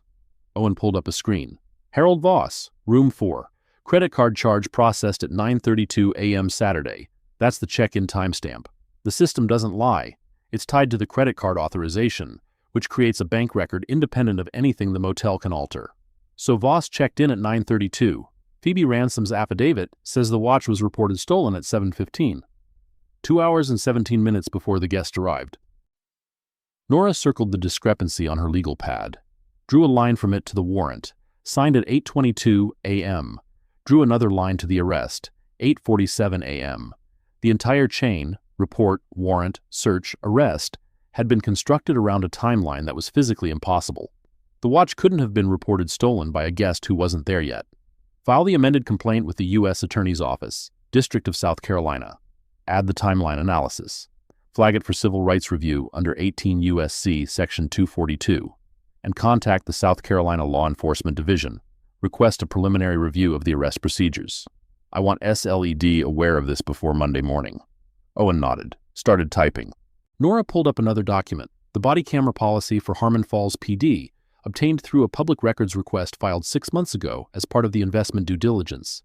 The policy required all officers to activate body cameras during encounters with the public and to upload footage to the department's digital evidence management system within 24 hours. Failure to upload was a documented policy violation. Deletion of footage required written authorization from a supervisor. Deputy Grimes' camera had been active during the motel search. Simone had confirmed it. The footage would show the search, the discovery of the planted watch, and, critically, any irregularities in the handling of evidence. If that footage disappeared before Monday, it would constitute spoliation of evidence, which carried its own legal consequences. Draft a preservation demand, Nora said. Address it to Chief Buckley, Deputy Grimes, and the Harmon Falls PD records custodian. Cite the federal civil rights complaint and demand preservation of all body camera footage, dispatch records, booking records, and communications related to Simone's arrest. Send it tonight. Certified email with red receipt. The email went out at 9:43 p.m. Saturday. It landed in Chief Buckley's inbox at 9:44. He didn't read it until Sunday morning. By then, several other things had happened. If this story already has you hooked, go ahead and hit that subscribe button, because the reveal that's coming is going to leave you absolutely speechless. Sunday morning arrived in Harmon Falls with the particular stillness that small southern towns wear on the day of rest. Streets empty, churches filling, the commercial district shut down except for the gas station and the Waffle House out by the highway. The banner on Main Street, Welcome Investors, swayed in a breeze that smelled like cut grass and the distant promise of rain. At the Harmon Falls Police Department, the Sunday skeleton crew consisted of 2 officers. Willis, who'd worked the previous day's evening shift and had volunteered for a double, and a veteran patrol officer named Hadley, who spent most of his Sundays reading paperback westerns at the front desk. Chief Buckley arrived at 8:15 a.m., which was unusual for a Sunday. He went straight to his office, closed the door, and opened his email. The preservation demand from Nora Sable's law firm, Bradford, Sable & Merritt, Charlotte, North Carolina, sat at the top of his inbox. He read it twice. Then he made a phone call. Margot, we have a problem. The conversation lasted 11 minutes. When it ended, Buckley sat at his desk with his hands flat on the surface, staring at the wall, doing the kind of mental arithmetic that people do when they realize that the thing they thought was contained has become the thing that might consume them. A Charlotte law firm, a federal civil rights complaint, a preservation demand with specific case numbers and statute citations, for a Pettit larceny arrest, for a $150 watch. Something was wrong. Something was very wrong. And Warren Buckley, who had spent 22 years as chief by knowing when to push and when to retreat, felt the first tremor of a ground that was about to shift beneath his feet. At 9:18 a.m., Simone Alder received her second visitor of the weekend. Not Buckley, not Colt, not Grimes. It was Willis, the young officer, standing outside her cell with a clipboard and an expression that was half apology, half confusion. Ma'am, your attorney filed a motion with the magistrate's office requesting immediate bail review. Magistrate Ogden has recused himself from the case. Simone's eyes sharpened. Recused? That's what the filing says. Something about a conflict of interest. The case has been reassigned to Magistrate Patricia Gowan in the county seat. She's reviewing the bail request this morning. The recusal was significant. Ogden had signed the warrant. The warrant built on the perjured affidavit. The warrant issued 9 minutes before the victim's report. Nora's complaint to the Judicial Conduct Commission must have reached someone overnight. Ogden, facing the possibility that his warrant would be scrutinized, had quietly stepped aside. It was self-preservation dressed as ethics, but the effect was the same. A new magistrate would review the case with fresh eyes and no investment in the existing narrative. "Thank you, Officer Willis." He nodded, paused. "Ma'am, for what it's worth, I checked the booking log this morning.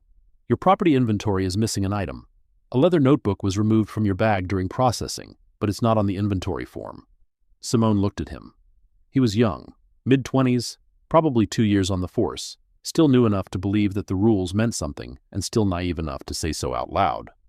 "You noticed that? It's my job to notice." He shifted his weight. "I've added a supplemental entry to the property log noting the discrepancy. Timestamp this morning, my badge number. A small act. A note on a form. A young officer choosing documentation over silence. It wouldn't make headlines, wouldn't inspire speeches, wouldn't appear in any newspaper story. But it was the kind of act that kept systems honest. One entry, one timestamp, one person deciding that accuracy mattered more than loyalty. "What's your full name, officer?" "Trevor Willis, badge 942. She filed it, added it to the ledger in her memory, alongside Price and Grimes and Buckley and Colt, but in a different column. The column she kept for people who did the right thing and the column she kept for people who didn't. The two lists that, in her experience, determined everything about whether a community deserved investment or abandonment. At 10:47 a.m., Magistrate Patricia Gowan, reviewing the case from her office 30 miles away in the county seat, issued a bail order. $500, personal recognizance. The order noted, in a single dry sentence that carried more weight than its brevity suggested, "The court observes that the original search warrant was issued at a time that appears to precede the complainant's report. This discrepancy warrants further review." Simone remained in the cell. Bail had been set, but she didn't have $500 in cash. Her wallet contained $200, and the rest of her funds were on a personal visa that couldn't be used for cash bail at a small-town police station. Nora's office would wire the money, but the transfer wouldn't clear until Monday. Buckley's offer, leave town, charges dropped, still hung in the air like smoke. She didn't take it. She waited. At 11:40 a.m., a car pulled into the Harmon Falls Police Department parking lot. Not the kind of car this parking lot usually saw. A black Mercedes sedan, recent model, tinted windows, with South Carolina plates registered to Bradford, Sable and Merritt, attorneys at law. Behind it, a second vehicle, a gray Honda Accord driven by Owen the paralegal, the back seat stacked with file boxes. Nora Sable stepped out of the Mercedes. She was 53 years old, black, and dressed in the kind of tailored charcoal suit that communicated authority without needing to announce it. Her briefcase was the large kind, the litigation model, built for depositions and courtroom presentations, heavy with documents organized by tab and color code. Her heels clicked on the asphalt with the precise rhythm of someone who measured distance in billable hours and found this particular distance to be very expensive for the people who had created the need for it.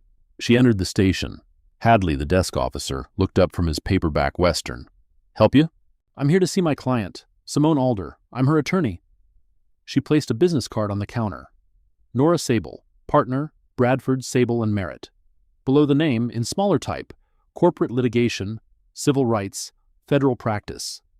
Hadley picked up the card, turned it over, looked at Nora, looked at the card again. "I'll need to check with the chief. You'll need to provide me access to my client. 6th Amendment. She's been in custody since yesterday morning. If you'd like to discuss the constitutional implications of further delay, I'm happy to do so, but I'd prefer to do it in the presence of your department's legal counsel, because the conversation will be relevant to the federal complaint I filed last night." The word federal moved through the station like a current. Hadley picked up the phone, dialed Buckley's extension, spoke for 30 seconds, hung up. Down the hall, second door on the right. Nora walked to the holding area. Owen followed, carrying one of the file boxes. They were admitted to the interview room adjacent to the cells, a small space with a table, 2 chairs, and a mirror on the wall that was probably two-way glass in its ambitions, but one-way privacy glass in its execution. The cell door opened. Simone walked in. She was wearing the same clothes from the day before, hoodie jeans, a child's duct-tape shoes. Her hair was pressed flat on one side from sleeping on the metal bench. Her wrists had faint marks where the handcuffs had been tighter than necessary. Nora looked at her, at the shoes, at the marks on her wrists. "Are you injured?" "Bruising on the left shoulder from the initial contact at the plaza. Wrist abrasions from cuffing. No medical attention requested or offered." "Documented?" "Verbally. Every detail. Timestamps, names, badge numbers, statute violations. Nora opened her briefcase, began laying documents on the table. Not randomly, but in a specific sequence, each document a step in a progression that had been planned 3 weeks ago and executed overnight. Here's where we are. I filed a federal civil rights complaint with the U.S. Attorney's Office last night at 9:17 p.m., 18 U.S.C. Section 242 and 42 U.S.C. Section 1983. I filed a parallel complaint with SLED at 9:31. I filed a motion for judicial recusal with the county court at 10:04. Magistrate Ogden recused himself this morning, as you know. I filed a preservation demand with the department at 9:43, requiring retention of all body camera footage, dispatch records, and communications, and I obtained a certified copy of the search warrant affidavit through an emergency motion at 8:47 a.m. today. She placed the affidavit on the table. Simone read it. Sworn affidavit of Phoebe Ransom, filed with Magistrate Judge Arthur Ogden. Key passage. Guest in room 4 reported a missing watch at approximately 7:15 a.m. Saturday morning. The guest registry, electronic, time-stamped, backed up to cloud servers, shows the room 4 guest, Harold Voss, checked in at 9:32 a.m. 2 hours and 17 minutes after the watch was supposedly reported stolen. Simone looked up. The warrant's foundation is perjured. Perjured, and provably so. The electronic timestamp creates an independent record that the motel can't alter retroactively. The credit card authorization generates a corresponding bank record. 2 sources, both confirming that Voss wasn't there when Ransom claims he reported the theft. Which means the watch was planted before Voss arrived. Which means someone with a master key entered your room and placed the watch before the guest it supposedly belonged to had even checked in.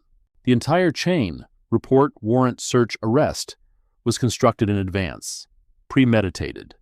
Simone absorbed this. Not with surprise, she'd known the timeline was corrupt from the moment she'd watched Grimes present the warrant, but with the grim satisfaction of seeing intuition confirmed by evidence. There's more, Nora said. She reached into the file box Owen had carried in, pulled out a folder labeled Barrett, Ground Assessment, Harmon Falls. I pulled the municipal records for Harmon Falls PD as part of the investment due diligence. Over the past 3 years, 11 formal complaints have been filed against officers in this department. 8 involved Deputy Grimes. 3 involved Chief Buckley directly. None resulted in disciplinary action. None were investigated by an outside agency. All were closed internally with findings of unsubstantiated. Pattern. And patterns are what federal investigators look for when evaluating a department for systemic civil rights violations. Nora placed one more document on the table. This one was different from the others. Not a complaint, not a filing, not a record. It was a single sheet of heavy cardstock with a corporate logo embossed in silver at the top. Alder Meridian Capital. Below the logo, a photograph. Below the photograph, a name and title. Simone R. Alder, Chief Executive Officer. The photograph showed a woman in a tailored navy blazer, hairstyled, expression composed, looking directly into the camera with the quiet authority of someone who controlled $2.1 billion and had earned every cent of it.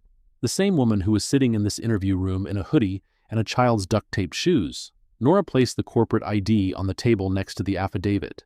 The contrast was sharp enough to cut. The CEO of a fortune-adjacent private equity firm, sitting in a small-town police station, arrested on a fabricated theft charge, wearing shoes donated by a 9-year-old boy who lived in a trailer park. It's time, Nora said. Simone looked at the corporate ID, at the photograph of herself. The other version, the suited version, the version that sat in boardrooms and signed deals and controlled the financial future of towns like this one. She'd kept that version hidden for 36 hours, had endured the grab, the arrest, the booking, the cell, the denial of counsel, the cuffs, the sandals, the humiliation, all of it, because she'd wanted to see the truth. And the truth was uglier than any spreadsheet had predicted. Call the mayor's office, Simone said. Request an emergency session. Tonight, if possible. Nora was already dialing. At 12:15 p.m., Nora Sable walked into Chief Buckley's office. She did not knock. She entered the room with the corporate ID in one hand and the civil rights complaint in the other, and she placed both on his desk with the deliberate precision of someone laying cards in a game that was already won.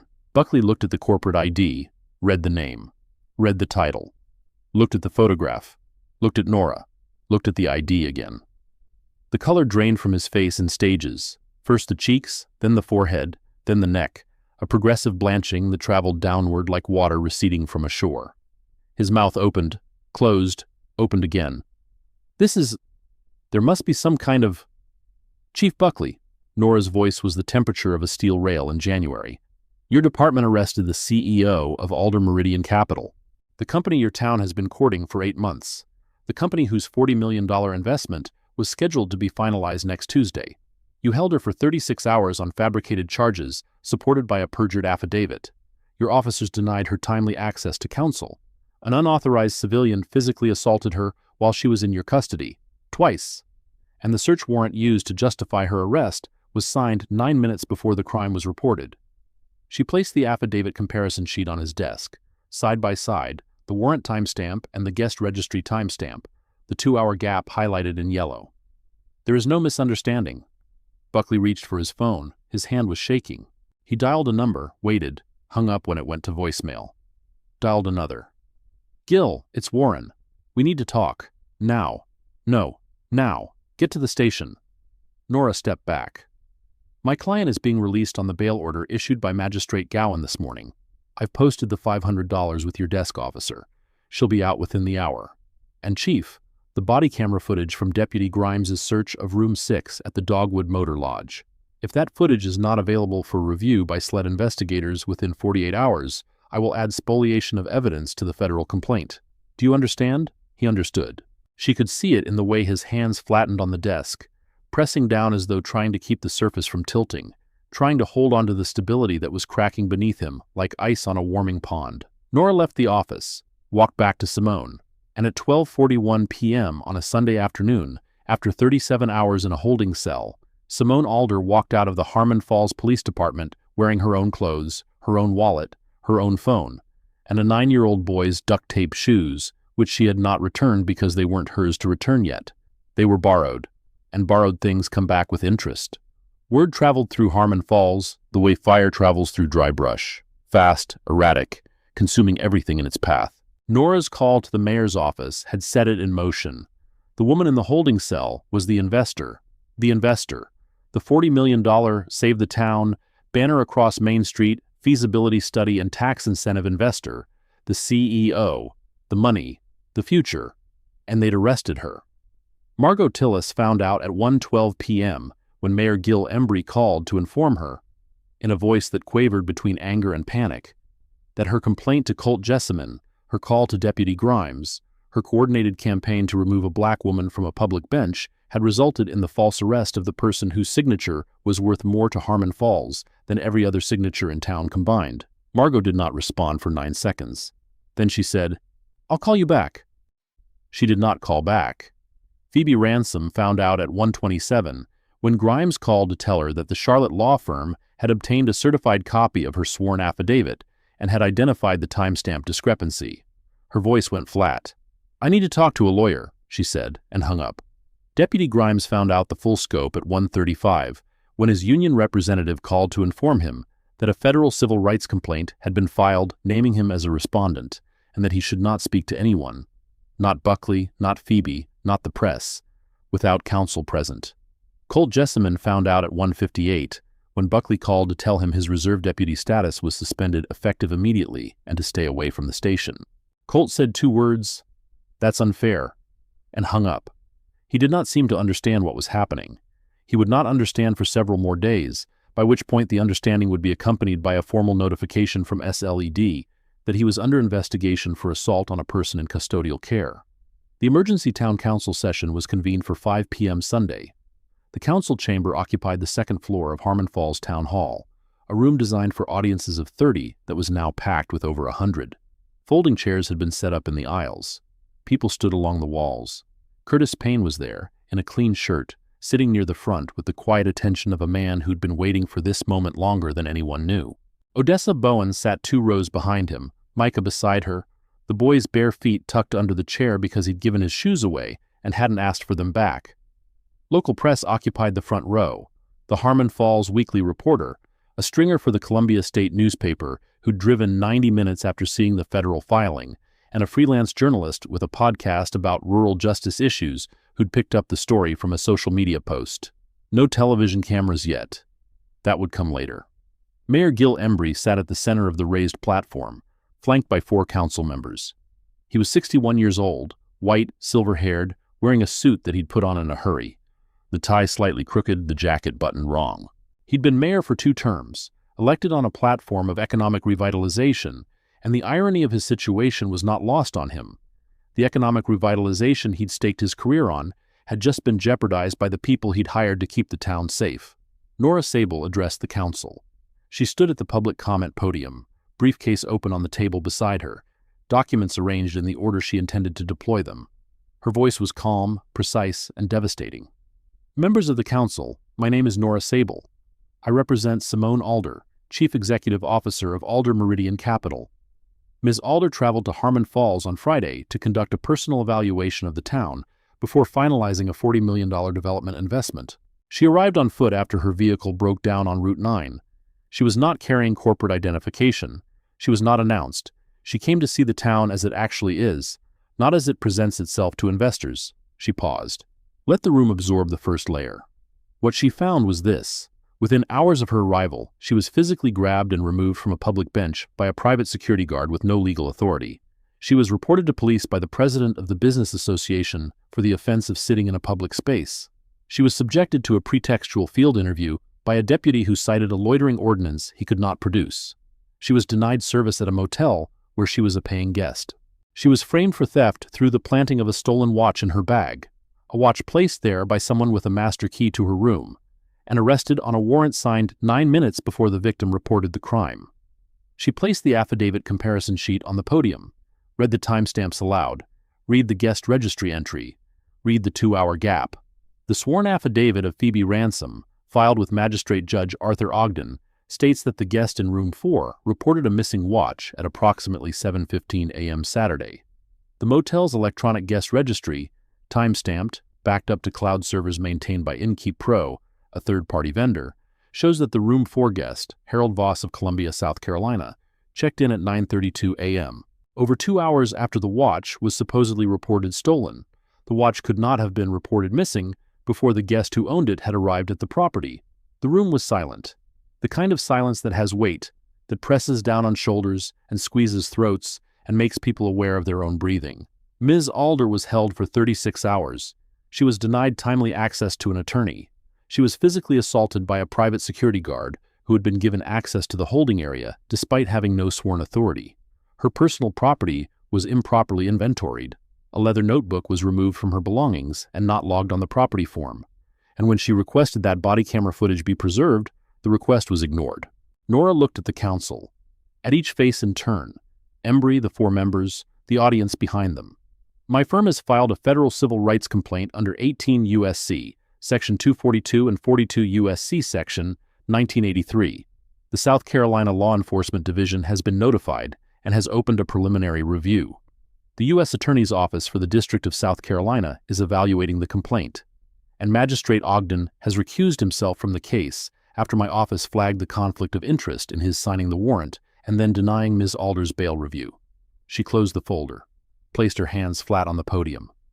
This is not a misunderstanding. A misunderstanding is giving someone wrong directions. This is a documented pattern of coordinated action. A private security guard, a business association president, a motel clerk, a deputy, and a police chief, all acting in concert to target, frame, and detain a black woman whose only offense was existing in a public space without the markers of wealth that this town has decided make a person acceptable. That is not a misunderstanding. That is policy. The silence held for 4 seconds. Then the room erupted. Council members spoke over each other. Audience members stood. Curtis Payne remained seated, his hands folded in his lap, watching with the expression of a man who had seen this town's ugliness for 32 years and was finally seeing it named in a room where naming it might matter. A door at the back of the chamber banged open. Colt Jessamine stood in the doorway, face flushed, wearing civilian clothes, his suspension apparently not enough to keep him from the building where his reputation was being dismantled, word by word. He'd been listening from the hallway. He'd heard Nora's presentation. He'd heard his name. "That's not what happened," he shouted. Heads turned. The room went quiet with the sudden attention that comes from new conflict entering an already volatile space. "She was causing a disturbance. I was doing my job. I didn't assault anybody." Mayor Embry banged his gavel. "Sir, this is a closed session. You need to—" "Closed? She's in here lying about me in front of the whole town and it's closed?" Colt stepped into the chamber. 2 strides, 3. Moving toward the podium where Nora stood, his hands balled at his sides, his body radiating the kind of kinetic energy that precedes bad decisions. Simone stood up from her seat. The motion was calm, no urgency, no alarm. But it put her in Colt's sightline. He saw her, saw the duct-tape shoes, saw the hoodie he'd grabbed in the plaza 2 days ago. The recognition shifted something in his expression, and he changed direction. Moved toward her instead. "You," he said. "You started all of this. Sitting there, refusing to leave, making me look like—" He reached for her arm. The same arm. The 3rd time in 3 days. His hand closed around her wrist, and this time there was no pretense of professional authority, no radio call, no uniform. Just a man grabbing a woman because he couldn't control the situation, and force was the only language he'd ever learned. Curtis Payne stood, 61 years old, Barbara's arm still strong from 32 years of standing and cutting, and he put himself between Colt and Simone with the simple efficiency of a man who'd made a decision and wasn't interested in discussing it. "Take your hands off her." Curtis's voice carried no anger, just certainty. The certainty of someone who had watched this town mistreat people for decades and had decided, today, in this room, that watching was finished. Colt shoved Curtis, open palm to the chest, hard enough to push the older man backward into the folding chairs. Chairs clattered. Someone shouted. A council member reached for their phone. Owen, Nora's paralegal, was already recording on his cell. Curtis caught himself on the chairbacks, didn't fall, straightened, stepped forward again. Simone freed her wrist from Colt's grip, the same inward rotation, the same practiced extraction she'd used at the police station, and stepped back, creating distance, keeping her hands visible. "Mr. Jessamine, you just assaulted 2 people in front of 100 witnesses and a camera," Nora said from the podium. Her voice hadn't changed, hadn't risen. The calm of a woman who'd just been given evidence she didn't have to work for. "That's battery under South Carolina Code Section 16-3-20. Would you like to continue, or would you like to leave before the situation becomes a criminal matter?" Colt looked around the room. At the faces, at the phones, at the paralegal's steady camera, at Curtis Payne, standing between him and Simone, unmoved. The arithmetic of the moment worked through his expression. The realization, slow and terrible, that the rules had changed, that the audience was watching, that the badge he'd borrowed and the authority he'd claimed had evaporated, leaving only a man in a room full of witnesses who had just committed a crime on camera. He left. The door banged shut behind him. The room exhaled. Curtis Payne straightened his shirt collar, sat back down, folded his hands, didn't say a word. Mayor Embry banged his gavel. The noise subsided partially. He opened his mouth to speak. Damage control, Simone could see it forming. The pivot to, "we deeply regret," and "isolated incident," and all the other phrases that institutions use when they want to sound responsive without actually responding. But Simone stood first. She'd been sitting in the 2nd row between Nora's paralegal and an empty chair. She wore the same hoodie, the same jeans, the same duct-tape shoes. She hadn't changed, hadn't wanted to. The clothes were the evidence, the visible proof that appearance had been used as a weapon against her, and that the weapon had misfired spectacularly. If you've made it this far, you absolutely need to hit that subscribe button. The ending is going to leave you speechless. The room noticed her standing, noticed the shoes. The murmur that traveled through the audience had the texture of recognition. Not of her face, not of her name, but of the shoes. Micah's shoes. Several people in the room knew those shoes, knew the boy who wore them, knew the duct tape and the careful repairs and the fact that those shoes represented everything a child had to give. Simone walked to the podium. Nora stepped aside. "My name is Simone Alder. I'm the CEO of Alder Meridian Capital. I've been in discussions with your town council for 8 months about a development investment. I came here to see this town for myself. Not the version you prepared for investors, but the real version. The version that exists when no one important is watching." She paused. The room was still. "I walked your streets. I ate at your diner. I sat on your benches. And within hours, I was grabbed, reported, questioned, searched, framed, arrested, and locked in a cell for 36 hours. Every person who participated in that chain of events made the same assumption, that because I was black, and because I was alone, and because I carried a duffel bag instead of a designer handbag, I didn't belong here. I didn't deserve the protections of your laws. I didn't merit the basic dignity of being left alone on a public bench at 4:47 in the afternoon." She looked down at the shoes. But one person in this town saw something different. A 9-year-old boy. He lives in a trailer park. His grandmother works 2 jobs. He owns 1 pair of shoes, and they're held together with tape. When he saw a stranger being mistreated, he didn't look away. He didn't call the police. He didn't decide that the stranger didn't belong. He walked over and offered her a bottle of water. And when that stranger was arrested and her shoes were taken, he came to the police station and gave her his only pair. She looked at the audience, found Micah sitting next to Odessa, his bare feet tucked under the chair. He's 9 years old. He figured out what none of you could. The words settled into the room like sediment in water. Slowly, heavily, permanently. Simone returned to her seat. Nora reclaimed the podium. The session continued for another 90 minutes. Procedural questions, legal exposures, the council's obligation to respond to the federal complaint. Mayor Embry looked like a man watching his house burn, while the fire department argued about hose pressure. The votes came at 6:42 p.m. Motion to place Deputy Grimes on administrative leave pending SLED investigation. Passed 4-1. Motion to suspend Colt Jessamyn's reserve deputy authorization and terminate the contract with Sentinel Property Services. Passed 5-0. Motion to refer Phoebe Ransom's affidavit to the county solicitor's office for investigation of filing a false police report under SC Code, Section 16-17-722. Passed 4-1. Motion to request Chief Buckley's resignation. Failed 2-3. The three who voted against were council members whose campaigns had been funded by the Police Benevolent Association. Buckley would remain as chief, for now.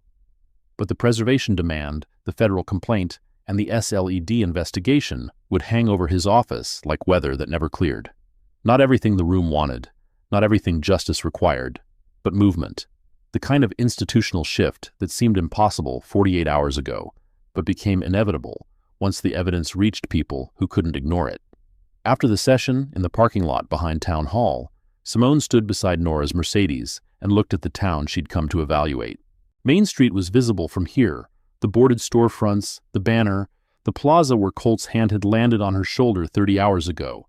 The sun was setting behind the old mill, casting long shadows across the parking lot and painting the sky in shades of orange and purple that didn't care about justice or injustice, or the complicated mathematics of institutional accountability. The investment, Nora said, standing beside her. The council will want to know. Simone was quiet for a long time. I'm not killing it. Nora looked at her. This town needs the money. That hasn't changed. The storefronts are still boarded. The roads still need paving. The kids still need schools. Pulling the investment would punish the people who didn't do anything wrong. Curtis Payne, Odessa Bowen, the families in Palmetto Acres, every person in this town who's been getting by on less than they deserve. Then what? Restructure. New terms. The development agreement gets rewritten with conditions. She ticked them off. The habit of list-making, the numbered precision that lived in her leather notebook and in her mind. Community Oversight Board, 3 resident seats, 1 appointed by the residents of Palmetto Acres specifically. Mandatory local hiring, 40% minimum. A $500,000 education trust administered by a third party, not the town. And a requirement that Harmon Falls PD adopt body camera and evidence handling protocols that meet Department of Justice best practice standards within 12 months. If they fail to comply, the investment converts to a community land trust that the town can't touch. Nora took notes. The council will accept. They don't have a choice. Everyone has a choice. That's the point. Monday morning, the Harmon County Solicitor's Office filed a nolle prosequi on the petite larceny charge against Simone Alder at 8:51 a.m. The filing was 2 sentences long. The state declines to prosecute this matter. Insufficient evidence to proceed. No apology, no explanation, no acknowledgement that the charge had been fabricated from the beginning. Just a procedural note in a procedural system, a line drawn through a case number, a file moved from active to closed. Simone read the filing on Nora's phone while sitting in the lobby of the only decent restaurant in the county seat, 30 miles from Harmon Falls, eating breakfast for the first time since Friday afternoon. 2 eggs, toast, bacon, coffee. She ate methodically, the way she always ate, finishing everything, wasting nothing. SLED's assigned a detective, Nora said, reviewing emails. Alma Vickers. She's experienced 15 years in the investigations division. She'll want to interview you this week. Set it up. The U.S. Attorney's Office hasn't made a decision yet on the federal complaint. They're reviewing the evidence. Could take weeks. Months, realistically. I know. That's how it works. And Buckley's hired private counsel, firm out of Charleston. They're preparing a response to the preservation demand. Probably going to argue that some of the communications fall under deliberative process privilege. Deliberative process privilege for a municipal police chief. Simone's voice was flat. That argument won't survive a motion to compel, and his lawyer knows it. He's buying time. Time to do what? To figure out what's on those communications, and whether destroying them is worth the risk of getting caught. Nora set down her phone. Simone, there's something else. The body camera footage from Grimes' search of your room. The department hasn't produced it. When Owen called the records custodian this morning, he was told the footage experienced a technical upload error and may not have been saved to the server. Simone set down her fork. The camera was active. I saw the LED. Grimes acknowledged it was recording when I requested the search be documented. I know, and the digital evidence management system logs every activation, whether or not the footage uploads. If the camera was turned on, there's a log entry. If the footage was subsequently deleted, there's a deletion record. The absence of footage is itself evidence of spoliation, and I've already added that to the amended federal complaint. The footage, the single most important piece of physical evidence. The video showing Grimes searching the room, finding the watch in the exterior pocket of a bag that had been accessed by someone with a master key. If the footage had captured the moment of discovery, it might also show details that would corroborate or contradict the planted evidence theory, the position of the bag, the condition of the zipper, the location of the watch within the pocket, evidence that would be nearly impossible to fabricate and very difficult to explain away. And now it was gone. Conveniently, predictably, with the kind of institutional efficiency that suggested someone had decided that the footage's disappearance was less dangerous than its existence. Add it to the pattern, Simone said. Already done.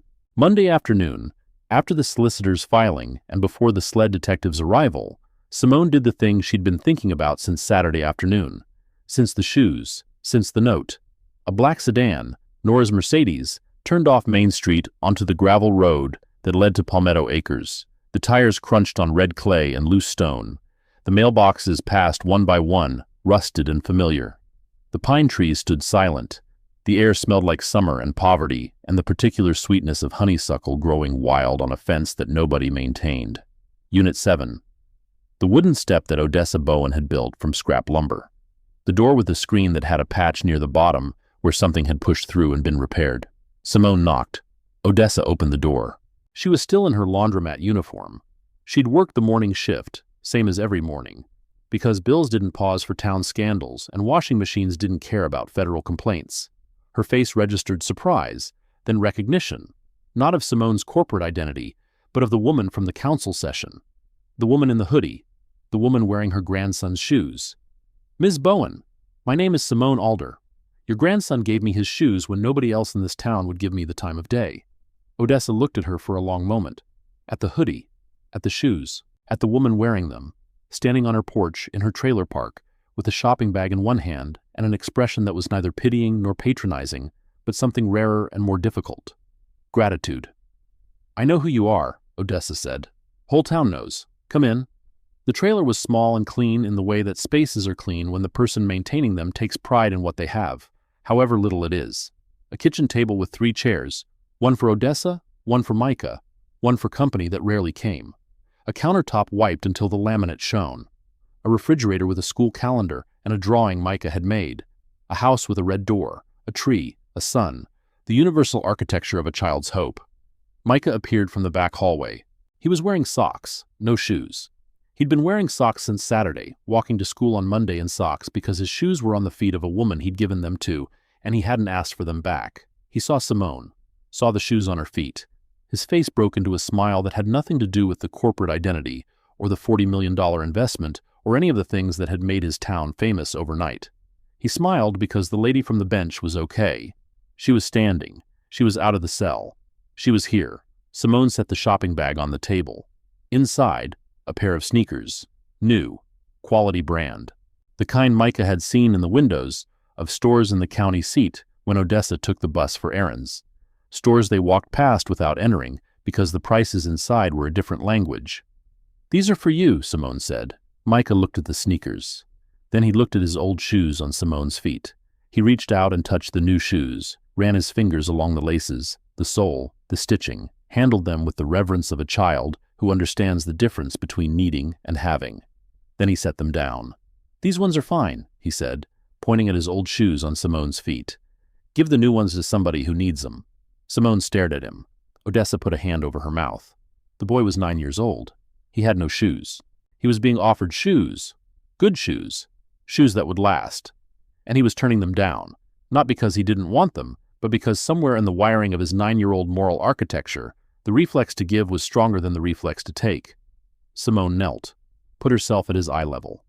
The duct-tape shoes creaked as she lowered herself, the tape protesting, the worn sole flexing. "Micah, I'm going to give these shoes back to you." She began unlacing the old sneakers. "And you're going to keep the new ones and the old ones, because kindness doesn't mean leaving yourself with nothing. It means giving what you can and keeping what you need. You need shoes, both pairs." Micah considered this. The logic of it worked through his expression. The slight frown, the tilted head, the processing of a new idea that didn't contradict the old one, but expanded it. "Okay," he said. Simone pulled the old shoes off, placed them in front of him. He picked them up, examined them, made sure the duct tape was still holding, checked the laces, verified that nothing had been damaged. Then he set them beside the new ones and put the new ones on. They fit perfectly. Simone had guessed the size from wearing them. The way the toe box had pressed against her, the length of the sole, the width of the child's foot inferred from the shape of the shoe. The estimate was precise. The fit was exact. The kind of attention to detail that came from a lifetime of observing carefully and remembering everything. "Thank you," Micah said. Simone reached into the shopping bag again. An envelope. She placed it on the table in front of Odessa. "This is a letter addressed to the Harmon County Magnet School program. It establishes a full scholarship for Micah. Tuition, books, transportation, meals. Funded through an education trust that's being set up as part of the investment restructuring. The trust is administered by a third party. The town can't touch it. The school board can't redirect it. It's his." Odessa picked up the envelope. Her hands were shaking. She opened it, read the letter, read it again. The words blurred because her eyes were wet, and she blinked rapidly, the way people blink when they've trained themselves not to cry in front of others and the training is failing. "Why?" Her voice was barely above a whisper. Simone looked at Micah, at the new shoes on his feet, at the old ones beside him, the duct tape, the careful repairs, the pinky toe patch, the relaced knots. "Because your grandson walked into a police station barefoot and gave a stranger his only pair of shoes. Because he saw a person being mistreated and he didn't look away. Because every other adult in this town, the security guard, the deputy, the motel clerk, the business association president, the chief of police, decided that I didn't belong, and a 9-year-old boy decided that I did. That's worth more than a scholarship. But a scholarship is what I can give." Odessa folded the letter, pressed it against her chest, held it there with both hands, the way you hold something fragile and irreplaceable, the way you hold proof that the world is occasionally, unexpectedly, not as broken as it seems. Micah sat on the floor and tied his new shoes, carefully, the way he did everything, with attention, with patience, with the understanding that the things you have are the things you take care of. Simone stood. She didn't hug them. It wasn't that kind of moment. It was quieter than that, more respectful. The acknowledgement of a debt that couldn't be repaid in money, but could be honored in action. She left, walked to the car. Nora was waiting behind the wheel, engine running, air conditioning humming against the August heat. "Done?" "Done." The council voted to accept the restructured terms, 4-1. Same dissenter as yesterday, Buckley's brother-in-law. Simone nodded. She looked out the window as the Mercedes pulled away from Palmetto Acres. At the gravel road, the rusted mailboxes, the tire swing, the trailer park where a boy with nothing had given everything, and where, starting next semester, that boy would ride a bus to a school that would teach him things his grandmother's creed had already planted, but that required sunlight and water, and the structured nourishment of education to grow. It wasn't a fairy tale. The town wasn't transformed. Buckley was still chief. Margot had resigned from the business association, but still owned her boutique, still walked Main Street, still wielded social power that no council vote could strip away. Grimes was on administrative leave with pay, still collecting a salary, still protected by his union contract, still a licensed law enforcement officer in the state of South Carolina. Phoebe was under investigation, but investigations took months, and outcomes were never guaranteed. The federal complaint was under review, which meant it was sitting on a desk in the U.S. Attorney's Office, alongside dozens of other complaints, waiting for a prosecutor to decide whether the resources required for a civil rights case against a small-town police department were justified by the outcome.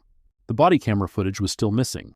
The department's explanation, technical upload error, remained unchallenged pending the SLED investigation. If the footage had been deliberately deleted, proving it would require digital forensics analysis of the department's evidence management system, which required a subpoena, which required a court order, which required time. Weeks, months, the machinery of accountability grinding at the speed of bureaucracy while the evidence trail cooled. And Buckley's phone records, the communications between him, Margot Tillis, and the town council over the past 6 months, were locked in a legal battle that would take its own months to resolve. His attorney's claim of deliberative process privilege was weak, but weakness in legal arguments didn't mean speed. It meant motions, hearings, appeals, delays. The process was the punishment, or the protection, depending on which side you were on. None of this was over. None of it was resolved. The investment would go forward, restructured with conditions that might or might not be enforced. The oversight board would be created, staffed with residents who might or might not have the political stamina to hold the town accountable. The education trust would fund Micah's scholarship, but one scholarship didn't fix a school system, and one school system didn't fix a town, and one town didn't fix a country where the same story, black person exists in public space, gets treated as threat, gets processed through a system designed to remove rather than protect, played out 1,000 times a day in 1,000 places that didn't have a CEO, with a $2 billion firm and a general counsel who filed federal complaints overnight. Simone knew this, had known it since she started conducting ground assessments 12 years ago. The assessments weren't designed to find perfect communities. They were designed to find communities that were honest about their imperfections, communities that, when confronted with their failures, chose accountability over denial. That was the real evaluation, not the storefronts or the vacancy rates or the infrastructure scores. The question that mattered was simple. When the truth comes out, what do you do with it? Harmon Falls had given a mixed answer. Some people, Willis, Curtis Payne, the council members who'd voted for reform, had chosen accountability. Others, Buckley, Margot, the dissenting council member, had chosen protection. The town's future would be determined by which group grew and which group shrank, and that was a process measured in years, not days. But there was Micah. There was always Micah, the variable that no spreadsheet could model, no projection could predict, no assessment framework could quantify. The 9-year-old boy who walked barefoot into a police station and offered his shoes to a stranger, who, when given new shoes to replace the ones he'd given away, tried to give those away too, who understood, at an age when most children are learning to divide fractions, that the measure of a person was not what they had, but what they were willing to lose for someone else. That was the data point that changed the equation, not the investment, not the federal complaint, not the council vote, or the SLED investigation, or the preservation demand. A child's shoes, a child's note, a child's bare feet on a linoleum floor. That was Harmon Falls. The worst and the best of it, sitting side by side, inseparable, irreducible, human. 3 weeks later, at her office in Charlotte, Simone found a hand-delivered envelope on her desk. No return address, no postmark. It had been brought to the building's front desk by a courier service that had been paid in cash and given no sender information. She opened it. Inside, a single photograph, color, printed on standard paper, slightly grainy, the resolution of a security camera image that had been cropped and enlarged. The photograph showed a hallway, the Dogwood Motor Lodge, based on the wallpaper pattern and the room number plaques visible on 2 doors. A figure was in the hallway, moving toward the door of room 6. The timestamp in the bottom right corner read 6:12 a.m. Saturday morning, 2 hours and 35 minutes before Deputy Grimes would arrive with a search warrant. 2 hours and 5 minutes before Phoebe Ransom's affidavit claimed the watch had been reported stolen. The figure's face was angled away from the camera, obscured by the angle and the hallway's dim lighting. But the jacket was visible, clearly, unmistakably visible. A windbreaker, navy blue, standard issue. The back printed with 3 words in reflective white letters, Harmon Falls PD. Someone inside the department had sent this. Someone who had access to the motel's security footage. The footage Phoebe had claimed was too grainy to be useful. The footage from the brand new 4K camera that Curtis Payne's casual question had identified. Someone had obtained the image, printed it, and delivered it to Simone's office anonymously. Someone wanted her to know. The question was who, and why now, and what they expected her to do with a photograph that proved, visually, time-stamped, incontrovertibly, that a member of the Harmon Falls Police Department had entered her motel room at 6:12 a.m. on the morning she was arrested, 2 hours before the crime she was charged with had allegedly been committed. The photograph didn't show the face, couldn't identify the officer, couldn't prove by itself that the watch had been planted in that specific visit, But combined with the affidavit timeline, the guest registry discrepancy, the missing body camera footage, and the 11 previous unsubstantiated complaints, it was another thread in a rope that was getting stronger with every pull. Simone placed the photograph in the Barrett file, picked up her phone, called Nora. "I received something. Anonymous. A photograph. Dogwood Motor Lodge security camera, 6:12 a.m. Saturday. Someone in a PD windbreaker entering my room." Silence on the line. Then, "The footage Phoebe said was too grainy. The footage from the 4K camera that was installed last spring. Someone has access to that system. Someone who isn't Phoebe. Someone who wants us to keep pulling." Another silence. Longer this time. The silence of a lawyer calculating the implications of an anonymous source, the evidentiary value of an unattributed photograph, the strategic considerations of introducing it into a federal complaint versus holding it for discovery, versus using it as leverage in settlement negotiations that hadn't started yet, but inevitably would. "I'll add it to the file," Nora said, "and I'll subpoena the motel's complete security footage archive. If that image exists, the full recording exists, and the full recording will show the face." Simone hung up, sat at her desk, looked out the window at the Charlotte skyline, glass and steel, and the accumulated weight of capital, the kind of power that could build a town or break one, that could fund a scholarship or fund a windbreaker, that could create opportunity or create the conditions under which opportunity was denied. On her desk, next to the Barrett file, sat a pair of shoes, small, worn, held together with duct tape. The left shoe had a patch near the pinky toe. The laces were knotted where they'd broken and been retied. She'd kept them, not as evidence, not as a memento, as a reminder of the only evaluation that had ever mattered, the one that measured a community not by its infrastructure or its vacancy rates or its tax incentive packages, but by the smallest person in the room and what that person was willing to give. Micah Bowen had new shoes now. He was enrolled in the magnet school program for fall. He would ride a bus that someone else paid for, eat meals that someone else provided, read books that someone else funded. And none of it, not the shoes, not the school, not the scholarship, would have happened if he hadn't walked barefoot into a police station and held out a pair of duct-tape sneakers to a stranger behind bars. The investment would move forward. The investigation would continue. The legal battles would grind on for months, maybe years. Buckley would lawyer up. Grimes would fight. Phoebe would either cooperate or stonewall. The body camera footage would either surface or remain buried. The photograph would either lead to an identification or remain a shadow in a hallway, proof of something that couldn't quite be named. The system would protect itself. It always did. Not completely, not forever, but with the stubborn persistence of an organism that had evolved to survive accountability the way bacteria evolved to survive antibiotics, by adapting, by mutating, by finding new ways to maintain the infection, even as the treatment was administered. But the treatment was being administered, slowly, imperfectly, with the kind of frustrating incrementalism that made people wonder whether the system could ever really change. One complaint, one investigation, one council vote, one scholarship, one pair of shoes. The banner on Main Street still read, "Welcome investors." The town had gotten its investment, restructured, conditioned, monitored, but real. $40 million flowing into a community that had shown its worst face to the person holding the checkbook and had been given a second chance, not because it deserved one, but because the person it had wronged had decided that punishment was less useful than conditional redemption. Whether Harmon Falls would earn that redemption, whether it would implement the body camera policies, seat the oversight board, fund the education trust, hold its officers accountable, treat the next stranger on the bench with the decency it had failed to show the last one, remained to be seen. But somewhere in Palmetto Acres, a boy with new shoes and old values was doing his homework at a kitchen table, while his grandmother sorted bills that were, for the first time in years, slightly less impossible.